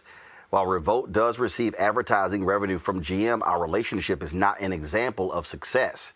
Instead, Revolt, just like other black-owned media companies, fights for crumbs while GM makes billions of dollars every year from the black community. Exposing GM's historic refusal to fairly invest in black-owned media is not an assassination of character. It's exposing the way GM and many other advertisers have always treated us. No longer can corporate America manipulate our community into believing that incremental progress is acceptable action.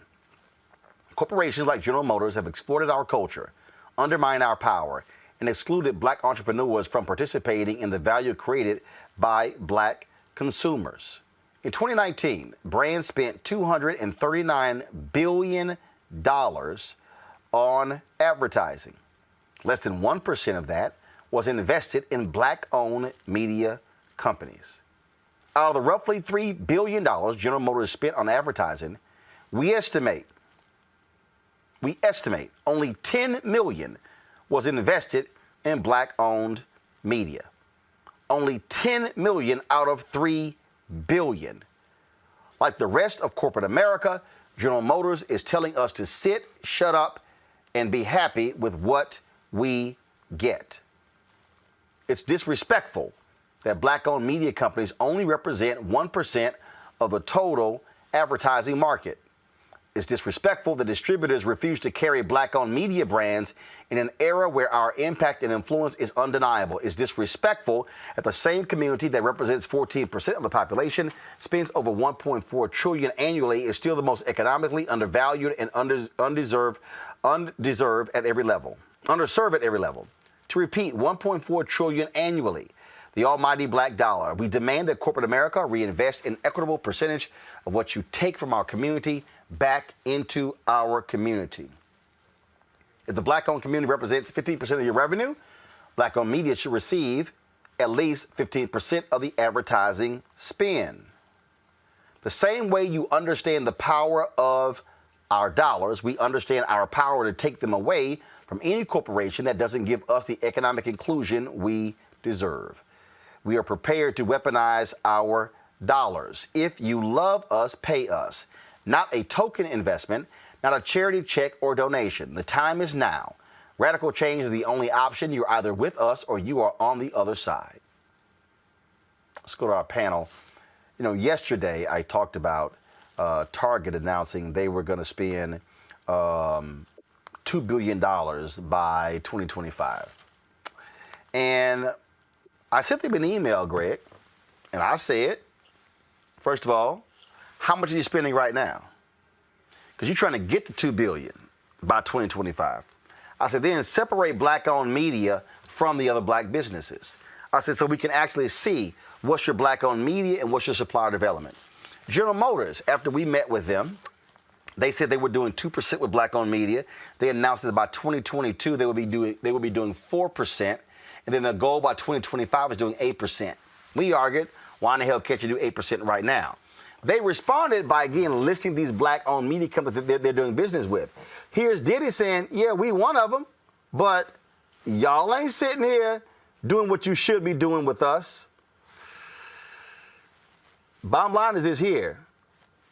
The only way to force these people to the table is going back to April 3rd, 1968, when Dr. King said we must redistribute the pain. You're right, Roland. And you've walked us through on several occasions how Diddy ended up with Revolt TV in the first place. It had something to do with that Viacom merger, right? And we see Byron Allen saying that he merging from a meeting with Viacom over some negotiations, no details were disclosed. But this is where it's critical for us to understand this. at a deeper level. Just like I'm often say there is no we when we start talking about America. There is no we often when we start talking about capitalism.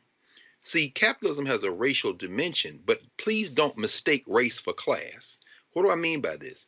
This movement, including Diddy's letter, is indicative of the fact that these corporations are a little nervous.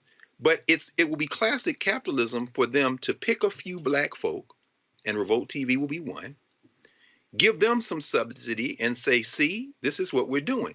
This is very important. This is why I'll be interested to hear Brittany and Misha, both of y'all on this, because I'm too old. But because I'm a teacher, I know what the young people, a little bit of what they do on social media, and I'm dip my toe in Twitter. I am cracking up at all these mates that are coming up in Diddy's feed. And people saying, dude, ain't nobody forgot that you're the one that don't pay black artists. So see, Diddy is hell if there's 5 cents to make. And what capitalists will do is pick out in the class structure a handful of petty bourgeois Negroes, which is why any demand must be equitably distributed around black media. It's those little women-owned companies. It's those little companies. Write the check to Roland Martin Unfiltered. But don't mess around and think because Diddy is right on this, that he is no different than a clock that is always right at least twice a day. The thing here, to Greg's point there, Brittany, about how folks try to pick folks off, is when we met with General Motors, we said it should be $200 million a year going to black-owned media companies, and we want a 10-year agreement with 5% escalators in the contract. That was on a Monday. Wednesday, because they had not set a meeting. Now, we met with the chief marketing officer of General Motors, but we requested a meeting with the CEO, Mary Barra. They did not schedule that meeting. So an ad was taken out in the Wednesday paper. They got angry that there was a second ad and then canceled the Thursday meeting. On Thursday, General Motors announced their target goals of 4% by 2022, 8% by 2025, but Mayor Barra still has not met with us. Now, here's what they have been doing. And see, again, I'll be transparent. They have been calling around trying to meet with us individually. Of course. Perfect example. They drastically cut the funding of American Black Film Festival, almost down to zero. Well, a week after our meeting, this was posted by Jeff Friday in the American Black Film Festival. They posted this. Go to my computer. Happy to have Cadillac GM Diversity return as a multi-year partner for ABFF and ABFF honors. Wow. Now, I know how much they got. And here's the deal. They could have gotten more had they negotiated as a collective. Hello. See, what we're trying to tell the other black-owned media companies is don't get picked off. Because, see, General Motors has not agreed to our demand. What we said is, you're spending X billions of dollars. We want X percentage, 5% of that. We estimate it's come out to be $200 million. They say our numbers are wrong. We say, what's your numbers? They say, well, we can't give you for competitive reasons. Well, don't tell me my number wrong if you can't give me the right number. Then we estimated that the black spend was 5 or 6 million. They said, your numbers are wrong. Well, what's the right number? We can't check. Well, don't tell me my number's wrong. You can't give me the right number. So they've reached out to me for a meeting. And here's my whole deal. I'll meet, but we still want the meeting with the CEO. Because my deal is, why do we have to wait to 2022? Y'all, it's April 2021. The upfronts just started. Why we gotta wait to April 2022 for you to get to 4%? when you can do it right now? Roland, I have to laugh. You really almost have to laugh. I mean, and thank you for talking about this. Let me just say, you've been talking about this issue and bringing this important issue to the forefront of our community for a long time. And I stand with you on this and everybody who's speaking up about this issue, because it's time for corporate America to reinvest an equitable percentage of what they take from our community back into our community. We made and continue to make corporate America and the wealth it generates possible without getting a piece of the pie. And when we think of the way that GM responded, it felt so patronizing, right? Like you said, they want to tell you that all your figures are wrong, but don't want to tell you what the figures are. They want to send representatives, but they don't want to have you speak to the CEO. They want to give you long-term projections, like they don't have the money right this second to fund Black-owned media. That's a joke. See, I think that they can continue to incrementally give us the funds that are necessary is so patronizing and so offensive. But actually, guess what, Mamisha? They can. And the reason that they can is when Black people play themselves small. See, and I've been warning people about this, and I'm trying to get folk to understand what we're talking about. I mean, for instance, y'all show the graphic on Sunday. I'm going to be hosting this where there is a group in New Jersey who are doing this. We're going to have this. We're dealing with the racial economic justice in New Jersey. Reverend Al Sharpton is going to be speaking. America's richest African American, Robert Smith, is going to be speaking. John Rogers, Arrow Capital Management. Dr. David Jefferson is going to be speaking as well. Jennifer Austin is going to be speaking. And what we're dealing with there is what we're trying to walk Black people through in New Jersey is that y'all got a Democratic governor and a Democratic legislature. Mm-hmm. How much money are Black people managing when it comes to private equity? What does private equity mean? Pension funds. Where does the money come from pension funds? Public workers. In New Jersey, probably half of those public workers are Black and brown. So Wall Street, which is run by pension funds, Silicon Valley's money coming from pension funds, all of that is being driven by Black workers. And Black folks are not able to invest the very pension funds as they money. So for the people who are watching me, who are sitting there going, man, why you keep talking about this? Because I'm trying to show y'all how America is running. Stop talking about what white folks did to Black people in slavery and look that you are in economic slavery today. This is simply slavery without shackles. The average spend of corporate America is 1% on Black media. The average Silicon Valley company has 1 to 2% of Black employees. Are y'all hearing the consistent 1 to 2, 1 to 2?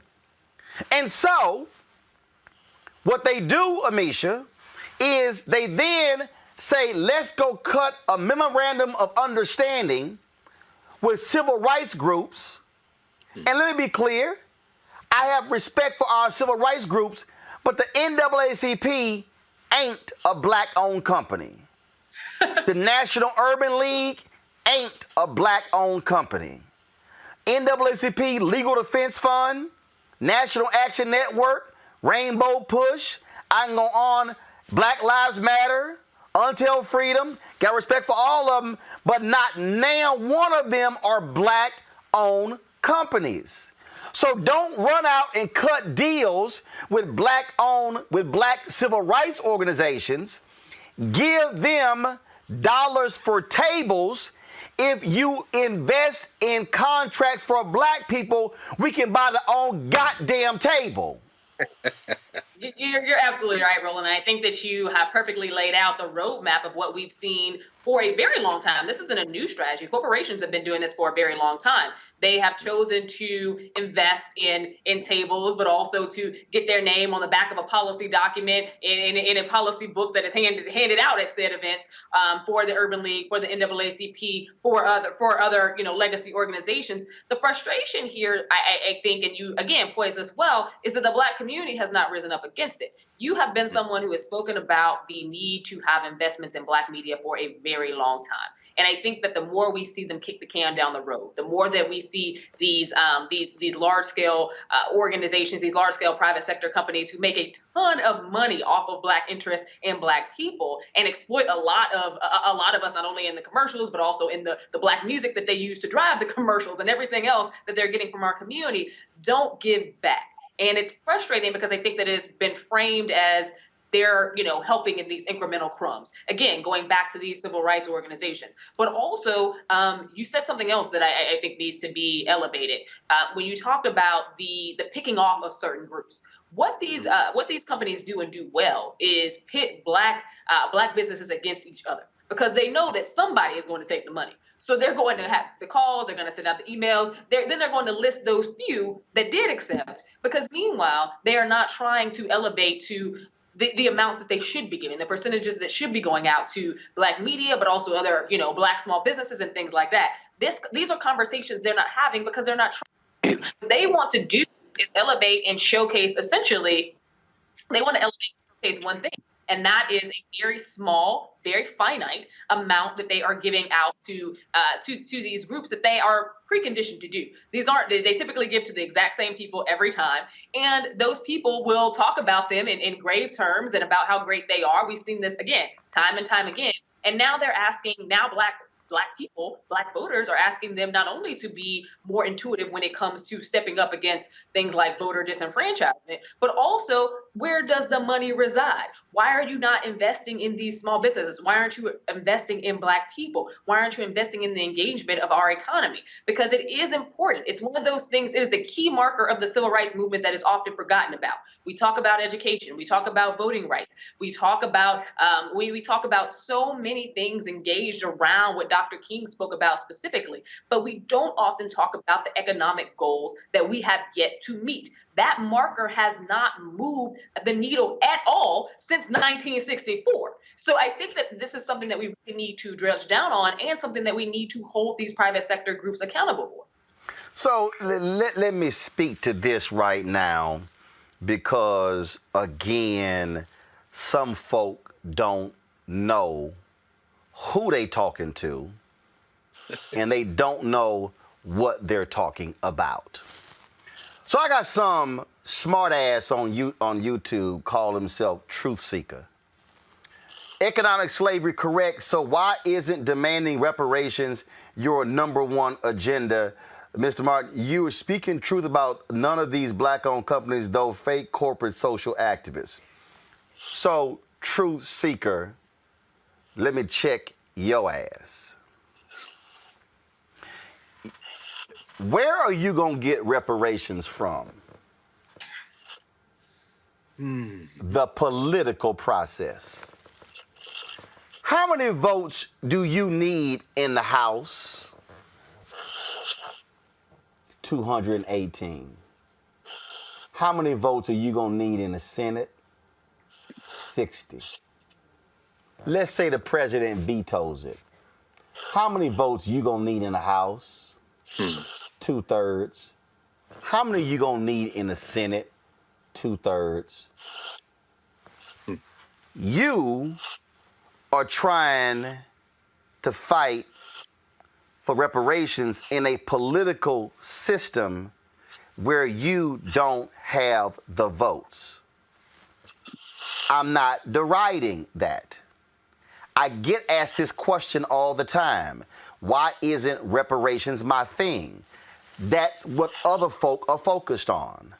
I am focused on the money that's sitting there right now. Let me further unpack it. Since your name is Truth Seeker, since you sought this truth, I'm about to give it to your ass. A letter was published to General Motors. On Sunday, they were doing 2%. By Thursday, they announced we'll be doing 4% by next year, and we'll be doing 8% by 2025. Truth Seeker, can you please show me where you've gotten reparations in 4 days? Target announces we're gonna do $2 billion with black-owned companies.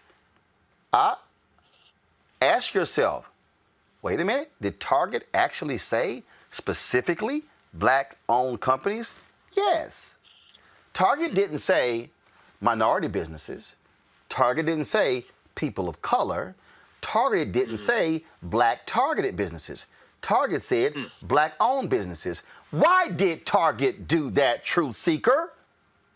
Because they got a letter from Byron Allen last month, specifically asking for a certain percentage for black-owned media companies.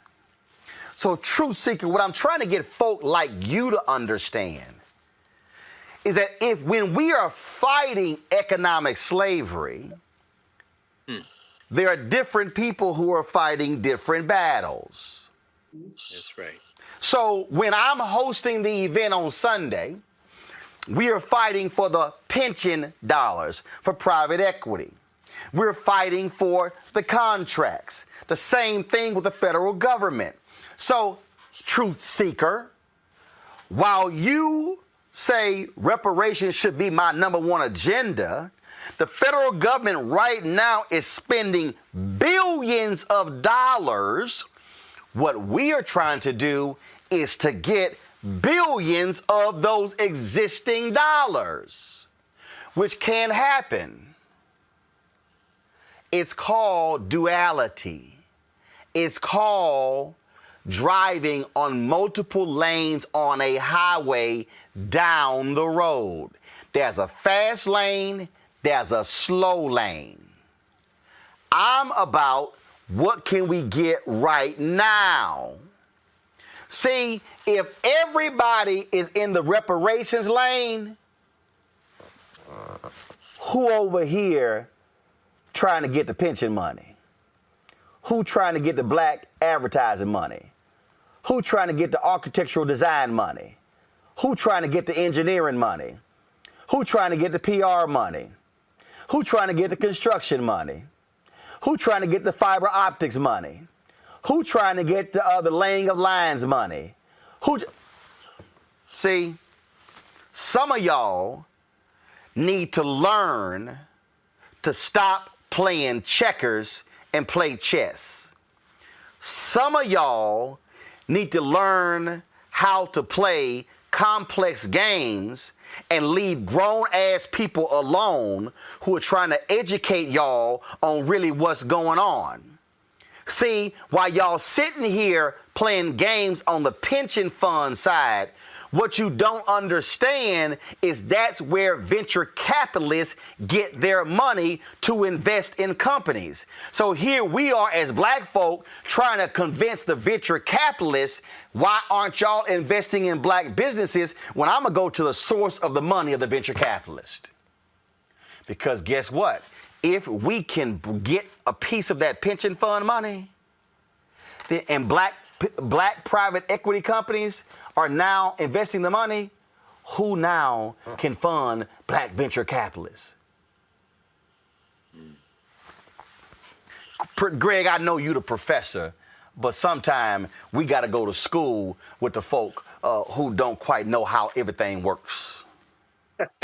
Hey, Roland, look, more than this is your classroom, brother, and we're grateful that you've created this platform. And Truth Seeker might also want to know that next Wednesday there is the House Judiciary Committee will likely vote H.R. 40 out of committee to be introduced on the floor of the House of Representatives. So while he's asking or she's asking or they're asking you to make it your number one priority, Truth Seeker, take a second to understand that, number one, we can walk and chew gum at the same time. And number two, there are dozens of millions of us in this country. And number three, some of them are actually pushing H.R. 40 through for a House vote next Wednesday. And number four, tune into the House website and you can actually watch it. It may help you with your blood pressure. Everything's moving. I'm just trying to get our people to stop acting like we can only do one thing, Brittany. Right. That we have to understand we got to be moving in different lanes. And that's what the whole point is. Well, I'm arguing there's money sitting there right now. Why am I going to bypass that trying to convince? Joe Manchin just literally said, he wrote, under no circumstance will I end the filibuster. That's right. So, Truth Seeker, how you going to get reparations from the Senate? That man has said, I ain't even going to break the filibuster for the John Lewis Act. That's right. So what I'm not going to do is go, oh, man, what we going to do? No. In the words of Frank Lucas, I'm going to get that money that's there right now. Final comment, Brittany. Go ahead. Yeah, I mean, you hit the nail on the head, Roland. You got it. I think there are so many avenues with which we can pursue in order to obtain capital to achieve achieve our aspirations. And, media is so powerful for this particular purpose. So I'm glad that you are not waiting, and I'm glad that we're fighting to take the money that already exists. Yeah, you laid it out, Roland. You laid it out. Folks, we're going to go to a quick break. Don't forget, if y'all get us on YouTube, remember, we only get 55% of the money on YouTube. So if you give us to us direct, we get the whole 100%. So Slick Chick, I appreciate that you join monthly. But here's the deal. Get the money to us directly, and then we get the whole 100%. So you can give via Cash App, Venmo, PayPal, as well as Zelle. And so please support us in that way. If y'all want to give on YouTube, that's no problem. I'm just letting y'all know that we only get 55% of money that comes through YouTube, not the whole 100%. Okay, we come back. Oh, my God, y'all. I got to show y'all crazy-ass white people and a brother who qualifies for crazy-ass white people. That's next on Roland Martin Unfiltered. Your work keeps the community safe, but what keeps you safe at work? People in public service face unique dangers, and we need the right training, resources, and staffing to stay safe. But how do we make sure we have what we need to stay safe on the job? We join a union. Union members negotiate for the resources we need to keep us safe at work and protections if we're injured on the job. Union members are better trained and better protected. Job safety. That's the union difference. To me, this is what you're describing is exactly what urban leagues around the country should be doing, what other black organizations should be doing. Again, maximizing our capacity or maximizing our infrastructure to actually build capacity. Yes. Yeah, no, we have to build on what we have, because the sad part is individually, in many cases, we don't have it. But collectively, we do. And really, that should be the point of black organizations. How do we take our collective capacity, put it together, and then use that to really make a difference? And, quite frankly, sadly, having been doing this since I was 16, we're not nearly where I thought we should be. And that's why I said this year and going forward and the rest, we really have to do some bigger, bolder things. Like we merged with a legacy organization named Grace Hill. The other part is we have too many not-for-profits. We have, quite frankly, too much need for back office and infrastructure and PR, and we need to come together. There you go. No charcoal grills are allowed. I'm white.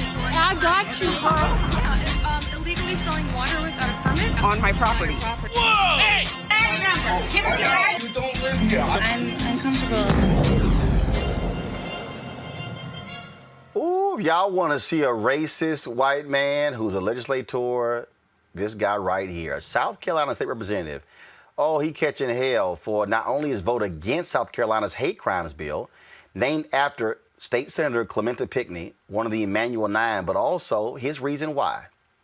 This is what racist-ass Victor Dabney posted, y'all, on his Facebook page, and it's still there. So for all these fools who say, oh, no, I don't know no racist, y'all see one right here. Show the graphic. Hello, Patriots. Many of you have asked me recently about my experience so far in the State House. What is it like? What are the issues being discussed? What bills are being worked on? Well, it has been very rewarding so far working with other dedicated conservative Republicans, people who believe in the Constitution and our way of life, religious freedom, personal accountability, respect for others, less government, and the sanctity of our lives. But folks, to be completely honest, the number one issue, at least on the Democratic side, is the color of a person's skin. Yes, folks, I get reminded every day about the color. Go back, I didn't finish it, y'all. You switched too soon. I get reminded every day about the color of my skin and my whiteness. Well, watch this. These people don't know anything about me other than I am a member of the Republican Party and my skin color is a lighter shade than theirs. But they label me as a racist. You are. I am a racist because I am against killing babies. I am a racist because I believe churches should be exempt from any government mandates. I'm a racist because I believe strongly in the Second Amendment. While the Republicans discuss issues using facts, logic, and reality, the Democrats use emotional, irrelevant rants about the color of a person's skin. People should not be judged by the color of their skin, but by the content of their character. I love how y'all want to pimp Dr. King. Folks, this is really sad. Elected officials who are mentally and emotionally stuck in the 1960s, they don't seem to understand that the color of a person's skin does not define that person.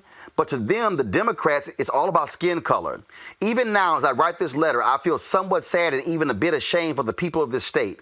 It is such a gloomy message to report that bigotry and racism is alive and well here in South Carolina and is being nurtured and kept alive by the Democratic Party.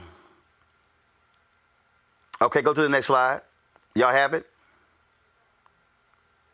Okay, are y'all, okay, so here's the deal. Give me a second, because y'all actually pulled the wrong one.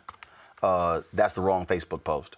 Y'all, what this fool actually said, when I say racist, Bakari Sellers, a former state representative there in South Carolina, sent me this. Let me see if I can pull it up, y'all, because this man is when I say he's stuck on stupid people. Let me pull it up. Victor Dabney, is this him? Yeah, this him. Let me show you y'all what this white man posted. And people jumped on his page. I hope it's still on his page. And let's see here. Okay, here it is. Go to my computer, please. Hello, Patriots. As you read this post, please remember that I was elected by you to stand up for you, not to bow down to the left. So today in the State House, we will be voting on the so-called hate crimes bill. And yes, I'll be voting no. I'm 63 years old and have spent my entire life watching our society give in to the liberals. And it's never enough. Our entire way of life has been vilified by the left. It's our whiteness and our straightness that keeps getting in the way. No matter how much we give in to them, we just can't seem to get it right. In our color-blind society, we are constantly reminded that we are the problem because of our skin color. We are the reasons that blacks can't seem to succeed in our society. Y'all, he actually said that. We are the reasons that blacks can't seem to succeed in our society. We are the reason that black crime rates are 10 times that of others. We are the reason that the black family unit has been destroyed and most young black children don't have a father figure in the home. It's all because of the light color of our skin. At least that is what I am told on a regular basis. So today, I'll be taking a stand and saying that enough is enough. Because for 63 years, I've been giving in, and it seems as though it is never enough. They always pick a new fight after every victory. He literally said this, and I'm laughing. He literally said, they always pick a new fight after every victory because they can never be satisfied. This will never end. This will never end until we stop giving in. This will never end until we make it end. It's time for the adults to take charge and draw a line in the sand. Amisha, when I'm laughing at this white boy, he goes, We are the reason blacks can't seem to succeed in our society. You're guilty. We are the reason that black crime rates are 10 times that of others. You're guilty. We're the reason that the black family unit has been destroyed and most young black children don't have a father figure in the home. Yo ass guilty. Dude, your entire post is a white supremacist post. Thank you for showing your whiteness. We appreciate it. The sheer ignorance and gall that someone who is an elected force in South Carolina, of all places, a place with its own very entrenched racist past and present day, is extremely frustrating because he points to things that are direct influences that have come out of systemic racism and institutional racism. So it's interesting to me that he has eradicated any responsibility from white people of the things they created that have, that have embedded this big swamp of economic disenfranchisement for black people, of lack of a strong community school system for black people, of the pipeline system for black people that has put a lot of our black men in prison, and in prison for things in many cases they weren't even guilty of, but in other cases we're also watching the extent of sentences that are so different for black men versus white men who are guilty of the exact same crimes. So when we have this conversation, and there's no point in having the conversation with that idiot, there just isn't. He believes what he believes and his feet are entrenched. But my issue with him in particular is because he takes this back 60 plus years. This is a man who's taken this back to the civil rights movement and clearly didn't see an issue during that era either. This is a man who's alive and seeing. He lived in the same state where we saw the Mother Emanuel Church get shot up. We saw that happen in this country. That was not 30, 40, 50 years ago. This is a guy who has seen, the Black Lives Matter movement rise up after the police killings of several unarmed black people. This is a guy who just chooses to not accept the fact that whiteness in America, and more so than whiteness, white supremacy in America, has caused so much trauma for black people and continually benefits off of said trauma. Yet he wants to blame it on what it appears to be black people just, not seeming to not be able to get it right. There's something wrong, inherently wrong with us. That's what I got from his letter. And it's extremely frustrating because you do this in a public forum, it's its own social media, but it's also, it's a sheer ignorance to history. It's a sheer ignorance to what we've been fighting against in this country for so long. And it's a sheer, in his very words, this looks like what the Republican Party has been setting up for a long time. But here's the deal. Black people will always be attacked. But here's the deal, Brittany. It's not frustrating for me.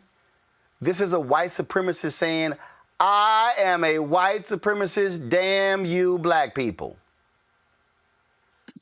Yeah, I'm not surprised, and quite frankly, I'm glad that we just have proof now, because, Roland, the fact that he's been elected just continues to demonstrate that his ideology is alive and well. They think black people are pathological. The racism, the ignorance, the white guilt, the white tears, claiming that black people can't succeed in our society, those problematic stereotypes, the lack of, it's not grounded in any historical information. I'm not surprised. I'm just truly not surprised, Roland. Racist folks like him always find ways to feel threatened by calls for justice because they're afraid they're going to lose something. And we continue to see that reality. This man has no real reason as to why he opposes the bill. And we know it's certainly not because hate crimes don't exist nationwide or even in his state. As Amisha pointed out, in just 2015, we saw the Charleston shooting. Anti-Asian hate crimes are up 150%.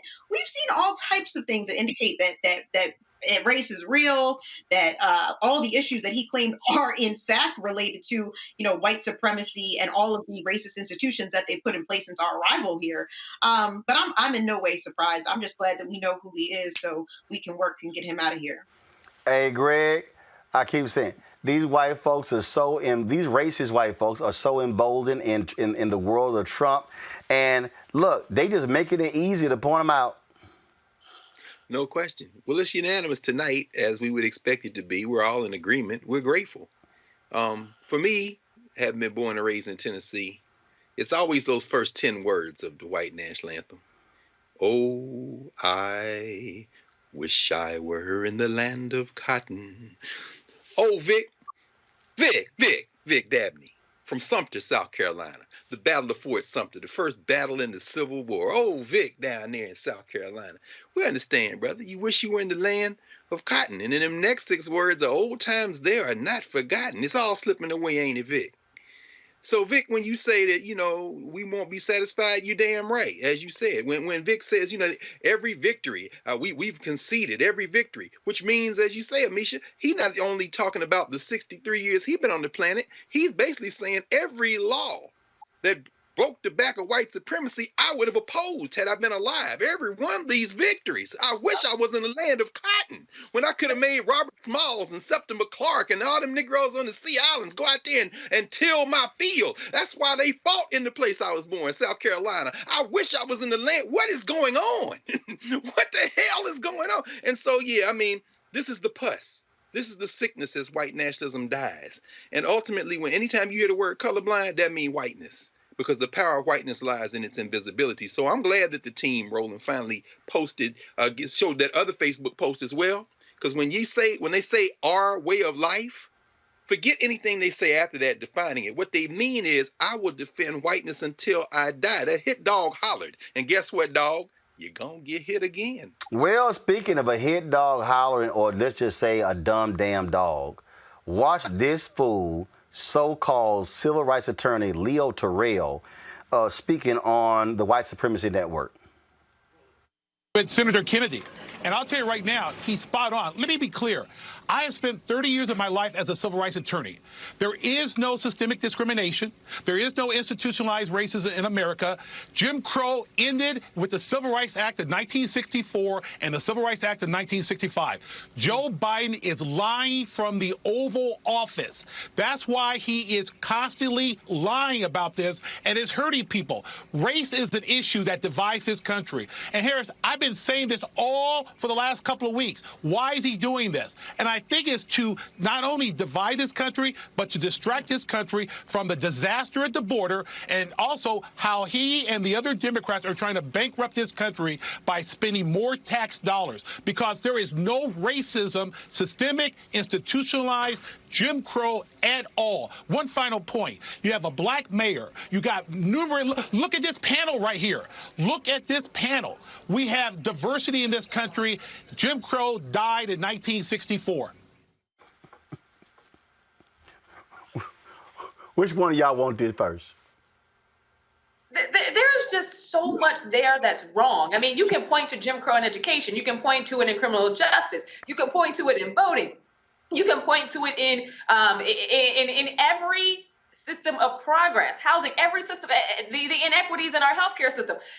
Everything this nation is built on, every ticker point of success, we can point to the fact that Jim Crow has eradicated it for Black people. That's not a thing of the past. That's a thing that we continually face every single day in this country. That's something that Joe Biden should be speaking out on. That's something that Republicans should be speaking out on too. It's not something that should just be, the water should just be carried by liberals or by, or by members of the Democratic Party or just by Black people. It's a frustration to me that, and I'm not surprised by this at all, that Fox chooses a Black man to get on and say something completely ridiculous while being flanked by Tommy Loren and Kayleigh McEnany. At the end of the day, the frustration here is that, one, he's buying this hook, line, and sinker because he's trying to sell it. And as a Black man, he thinks white people love it when they can get a Black person to say something completely ignorant that supports their white supremacist notions. He just walked them straight through that. And you saw the glee in the circle of white women's faces. And of course, we saw it in the Black women as well on that panel. The frustration that I have here is that he is negating everything we know. He is negating everything on the ground. He is negating all the research. This is just a flat out lie. And no matter how many conservatives, be it whether it's Fox, OAN, Breitbart, however many conservative organizations want to spew that same lie that white supremacy doesn't exist, that Jim Crow is over, and no matter how many Black faces they get to repeat it, that doesn't make it a fact. We know what we lived through. This is a lived experience that has never gone away. Got it. It's something that is baked into our democracy. Brittany, if anybody out there considering hiring Leo Terrell for your civil rights case, don't. Roland, you literally took the words right out of my mouth. I'm like, first off, he's a white supremacist mouthpiece at this point. That's why Fox has him there. We know that.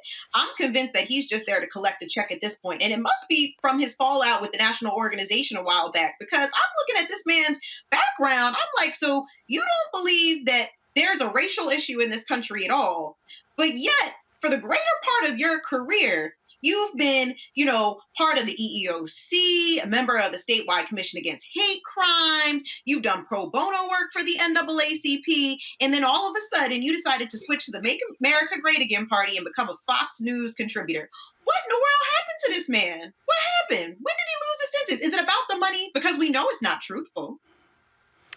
That, Greg Carr, is a consistent minstrel show. When Leo Terrell gets on Fox News, we can start the dancing. Oh, that's funny. You were dancing, Roland, because that reminds me when we were teenagers and acted like knuckleheads, and we were torturing our band director at Hillsborough High School in Nashville, a brother named Willie Moore, musician, beautiful brother. One day he was so frustrated with us, these young boys, these black kids. He looked at us and said, "I used to do it because it's funny. Now I do it for the money." And so, Leo, I agree with you. Says he's doing it for the money. And of course it's the dance. And you think about it, de facto segregation went off the books. And as you say, Amisha, that's when the thing really hit the fan. We were just talking about housing last night in my class with my law students. We were, remember that story you ran, Roland, about how they did the appraisal in Florida? Yep. And it came back and said, a brother who's in the class, who's a third-year law student out of California, he's in California. He pulled up one from San Francisco where they did the second appraisal. The white neighbor came over and they valued it by $500,000 more. Leo, we understand there's between de facto and de jure segregation, and we understand you're doing it for the money, brother. And we understand why you get emotional too, because it takes a toll when you got to be the one to dance all the time. But you know the one I was laughing about, Roland, I don't know when this one happened, when Geraldo Rivera went Puerto Rican New York on him, and he lost his mind because he called himself going to roast the sister, our friend, the sister you interviewed. Tashara Jones. Tashara Jones. And Geraldo Rivera was like, "When the last time you been to the hood?" And my man, you know how them sellout Negroes get when you question their blackness. They get, because look, I risked it all for this check, and you gonna question he had a meltdown. It was hilarious, bro. Well, since you decided to go ahead and bring that up, I wasn't gonna bring it up. Roll it. Come on, computer, let's go. We wish her the very best of luck with her policy. Leo, here's the question. She said, "I appreciate the role of white allies in this movement of progress. I don't believe that they have the lived experience to lead a majority-minority city." Okay, so she said that. This will be an interesting social experience, or perhaps even an experiment. That is the most insulting, racist comment. You know what she's saying? She's saying, because you're white, you don't understand what we as black people go through regarding crime. That makes the assumption then that Joe Biden doesn't know. To say that she is basically in a better position because she's black is insulting, is racist, and it makes no sense whatever. I reject that argument. Hey, Leo, that you when have was to the be last time you were in the ghetto? Wait a second. Wait a second. Well, how dare you say that, sir? I was born. I live right near the Coliseum. That's where I was born. I'm from Avenue C, dude. I'm from Avenue C. How dare you say that? That you know knowledge nothing about that I me. have is helpful. How dare you say that? That knowledge I have is helpful. Insulting. That knowledge that I have from my background is helpful. What are you trying to drop? Geraldo, do you think? Let her try. Let her try. What are you trying to Let her try to. Let her try a kinder approach. Maybe it'll work. You know what? We certainly have. You know what Bill just accused me of? Stop with the daring. Bill Hemmer just accused Bill. You know what Geraldo accused me of? He accused me of living in a particular area that I don't understand. How dare you? I've been a civil rights attorney for 30 years. I have fought against discrimination for 30 years. Okay, check my Jesus How on dare earth. you? How dare you? Listen, You're fabulous, I love you Leo. both. How dare you? Guys, hey, we started out in a moment of peace. That moment is fleeting. We'll try again next week. Thank you, Leo. The idiot said, "I have fought against discrimination for 30 years." But on the other show, there's no systemic. See what happened. See what happened when you start doing the minstrel show. Sometimes you forget the words to the song. and you just start making up words to the song. And Leo Terrell, I've invited him, as well as that punk-ass Vernon Jones out of Georgia. Neither one of them will come talk to black people. Vernon, bring your ass. I'll be happy to host you. Then I'll be happy to roast you. Appreciate it, Brittany, Amisha, Dr. Greg Carr, thanks a bunch. Hey, y'all, I want y'all to do me a favor. Now, bring the panel back up. Last week, we told y'all about Reese having a baby. Prayers for Erica. Erica was in a severe accident, suffered brain trauma. She is going through rehab. She's not going to be with us for a while. And so normally we have her every single Thursday. And so, Erica, we miss you. And so we wanted to shout out. So prayer warriors, we want y'all to lift up Erica and be in prayer for her. We're glad that she is still with us. But it was a really bad accident. So but we're glad to see that she's with us. And so she's not going to be with us on Thursdays for a while, folks, while she recuperates. But we certainly be thinking about her every single Thursday. So I just wanted to let y'all know that. So we appreciate it. Thanks a lot. All right, folks, that's it for me. Don't forget tomorrow. Y'all don't want to miss the conversation tomorrow when I talk with Michael McMillan, who runs the St. Louis Area Urban League. They are doing some amazing things. You want to listen to this. What he is doing is what Urban League chapters across the country should be doing in every single one of their cities. Don't forget to support us on Cash App, $RM Unfiltered, Venmo.com/RM Unfiltered, PayPal.me/R Martin Unfiltered, Roland at RolandSMartin.com on Zelle. Folks, that is it. I will see y'all guys tomorrow. Thank you so very much for joining us. Have a good one. Holla!